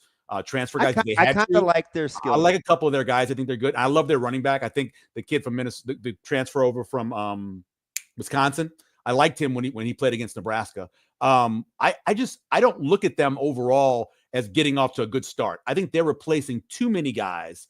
They're going to be one of those teams where early in the season, Cincinnati's going to be struggling, I think. And then as they go along, I think the development of all the guys they brought in is going to help them. I think it's going to be a close game in the first half, but I think Nebraska just physically is going to be able to handle them in the second half. That's the feeling I have for that game. Nebraska, I think on paper, shows me as a team that can play in waves. And I've heard their coaches talk about how they want to be fresh down the stretch. Hockey team, yeah.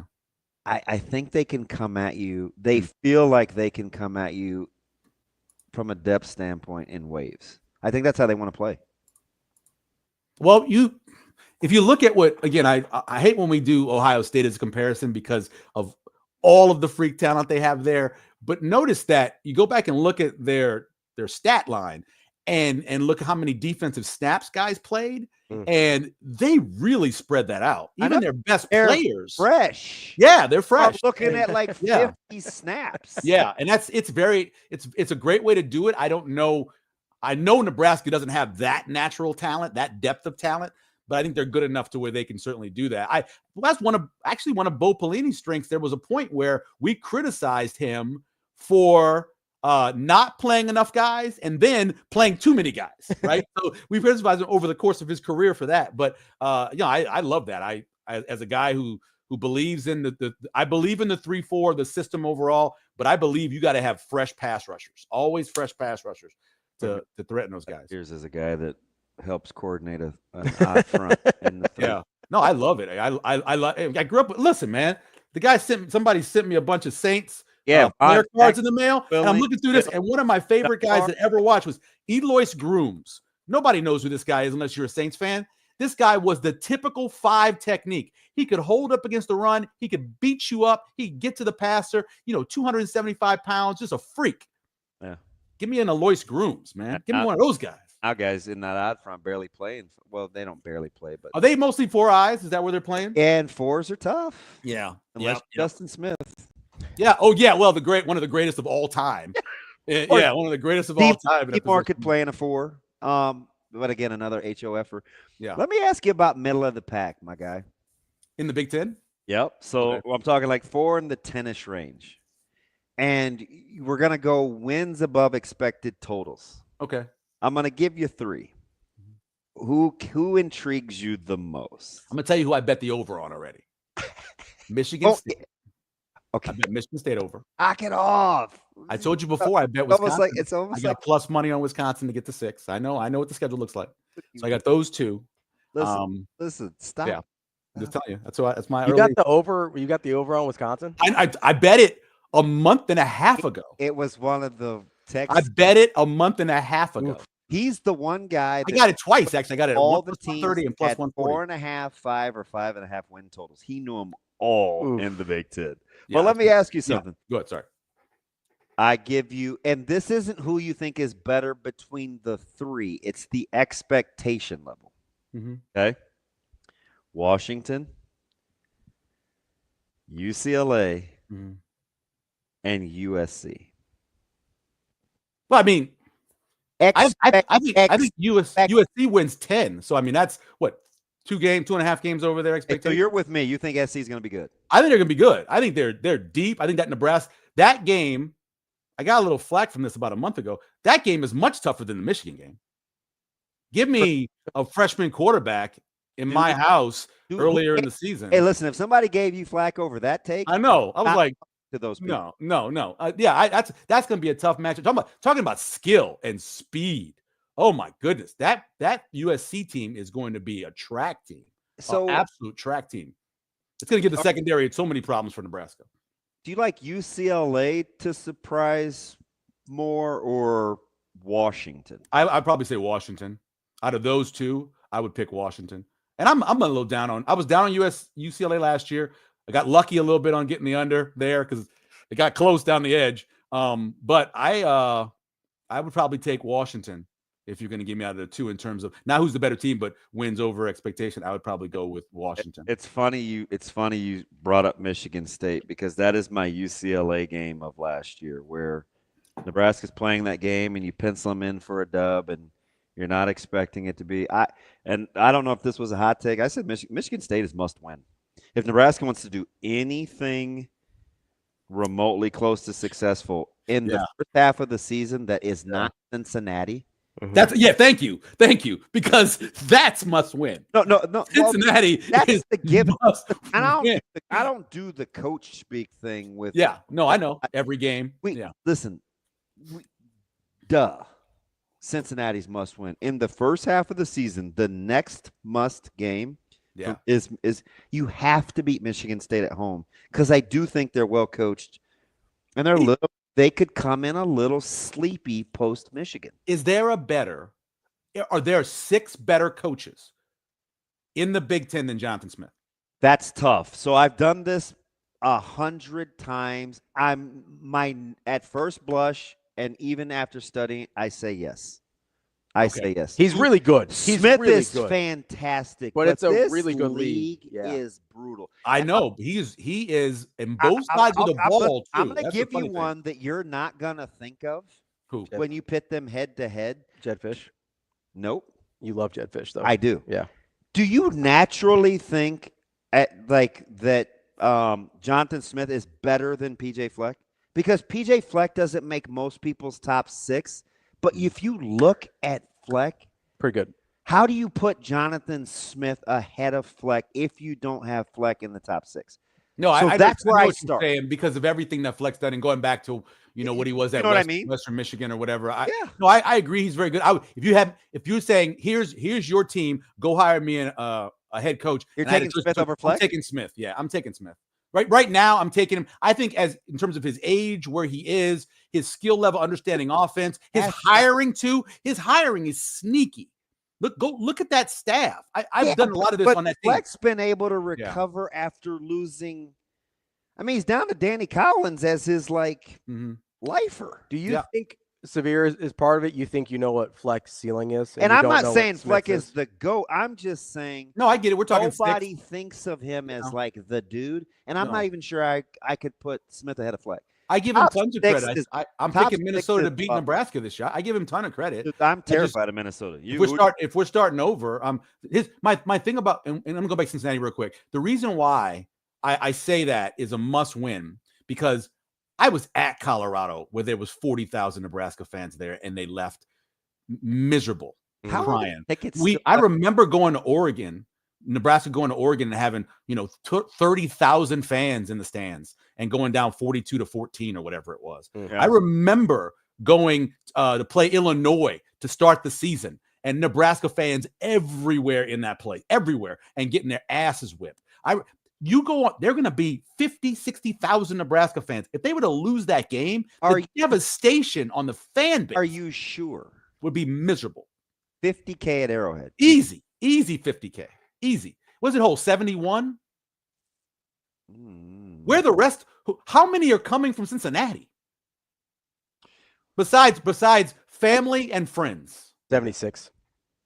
Total 76? Oh, yeah, easily 50,000. Okay. Easily. Well, listen. I got these cards from somebody. Where's the guy from? Overland, Kansas. People. They're all there. There's tickets available. Yeah, there's going to be tickets available, and there's always going to be tickets available, especially on the secondary market. But we're also talking about July. We're in July. August 28th is still more than a month away. We play in a month. Yeah, and there'll be people. Man, people buy tickets the day of games. Especially, hell, I bet you there's a bunch of Nebraska fans that are getting in their car and go, you know what? There's tickets available. Let's go. Right, or they're already living there because you got all these fans that they're in Missouri and Kansas already that are going to be there. 50,000. But if they lose that game, stop it! We don't do the fear thing. The devastation on the fan base. Stop it! Be horrible. I need you to be #be kind. I don't think you know what it felt like walking out of Colorado after that game. First of all, I'm sitting there next to Colorado's coaching staff, and they kick their door open, and they come through there. And they're cursing out Nebraska. They're like, take that, you mother. in Boulder. I was like, what are we talking about? I was well aware of brutal. It was so painful. Aware of the whole, Yeah. all the eggs in one. Right. Like, come on, man. I'm still traumatized. I had personally never seen that before. I had never seen that many Nebraska fans at a road. And I've been to Kansas games back in the day, Iowa State games. I'd never seen that many Nebraska fans on the road as it was in that place. And my hair was standing up my arm. I took a picture of my hair when they were doing the Husker power chant, and they drowned out the cheer from the buffalo running or the bison running around. They cheered. They drowned it out. Hey, relative to their team's success, who has the best season of these second-year guys? Are you going Gainesville, Columbia, South Carolina, or Lincoln, Nebraska? You know how much I hate Gainesville. You know how much I detest that man. I do not like him. I was so sad what happened last year, into that year. Third year guy. So I would probably say, are you talking about second year with the quarterback they have? Yeah. I'd probably take South Carolina. Really? Tough schedule, really tough schedule. But I love Beamer. I love Beamer. I really do. I like him a lot. You know the thing about South Carolina? That roster's better than I think people. It is really good. It's more than just sellers. That's a right. No, it is. And they went out into the portal. They used to work in the portal. They went in the portal. They came out with a low. So I probably would take. That's a tough schedule they play, by the way. I probably would take South Carolina, and then I'd go Nebraska, and then I would go to Florida. But I hate Florida. I hate that dude. I got one more. I have two dark horses in the Big 12. And this is a guy that likes Iowa State in case the guys at the top. Would you push your chips in towards Baylor or Texas Tech? Texas Tech. Dude, Baylor might have the best quarterback running back duo in that conference. Yeah. And you know what? I wouldn't lay a bet if you gave me the money on the Big 12. Right. Because I don't care which as good as Arizona State is, why could be they the prohibitive favorite? It could be anybody. I mean, look at the numbers. Shouldn't Arizona State be for winning the conference? It's so bad. I can't even tell you who's going to win that. 5.5 to 8.5. Everybody. I couldn't tell you. It could be anybody. I mean, hell, the numbers. What was Arizona State pick last year? 16th or whatever they were last year. I don't know. You like Tech more than Baylor, huh? I think I do. I really like their offensive line. Baylor was really good down the stretch. I really like their offensive line. I love the coaching staff for Baylor. I've always cheered for him when he was at LSU. I think I would. That'd be tough, man. The Big 12 is up. You could probably tell me anybody. Iowa State that thing. Week 1. Although I don't like Colorado. Huh? Iowa State or K-State? Oh, so I was talking about this. Farmageddon. I think I'm going Kansas State. I think I'm going Kansas State. Yeah. Oh, okay. Yeah. That's an early bet I made. And then the Tulane Northwestern game. So I have an under on Tulane this year, under 8. Yeah. And I'm jumping on top of it, taking Northwestern. I did some work for a guy last weekend that is a Tulane graduate, Alan Cole. Uh-huh. The famous Cole's Pharmacy. Yeah. A Tulane guy. And I said, oh, my gosh, I have got to get you together with the Bears. His wife, I'm telling him the story, and he's talking about pumping resources into Tulane. And then all of a sudden, you get the good lefty. Or is he lefty, Retzloff? No, you get Retzloff to just fall in your lap. Yeah. School that you constantly hammer. Their problem is defense. To say correctly. Yeah, their problem is defense. Tulane's defense I think is going to drop off dramatically this year. I was there on campus. We took a tour. We took a tour for Logan on Tuesday. Are you sure? Are you sure it's not Tulane? I'm positive it's Tulane. I'm so positive it's Tulane. Like a highway. I really like a highway. Exactly. We were on campus, and they should never have a problem with resources. It costs $80,000 a year to go there. They should be doing fine financially. They've got an endowment in the billions. They're fine. They should be able to donate a lot of money to football. But I always hope they do well, But the problem is what they told us on the tour. The students go to the first quarter and then they leave and they go party. I mean, you can't be a successful school and not have a fan base that's your own team, that's your own school, and they don't go to the game more than first quarter. That's tough for Tulane. You never disappoint, man. Dan campus. Victim of your own success. I don't know about all that. Ravi 10, that's bold, bro. Bold. You Bold. said 9.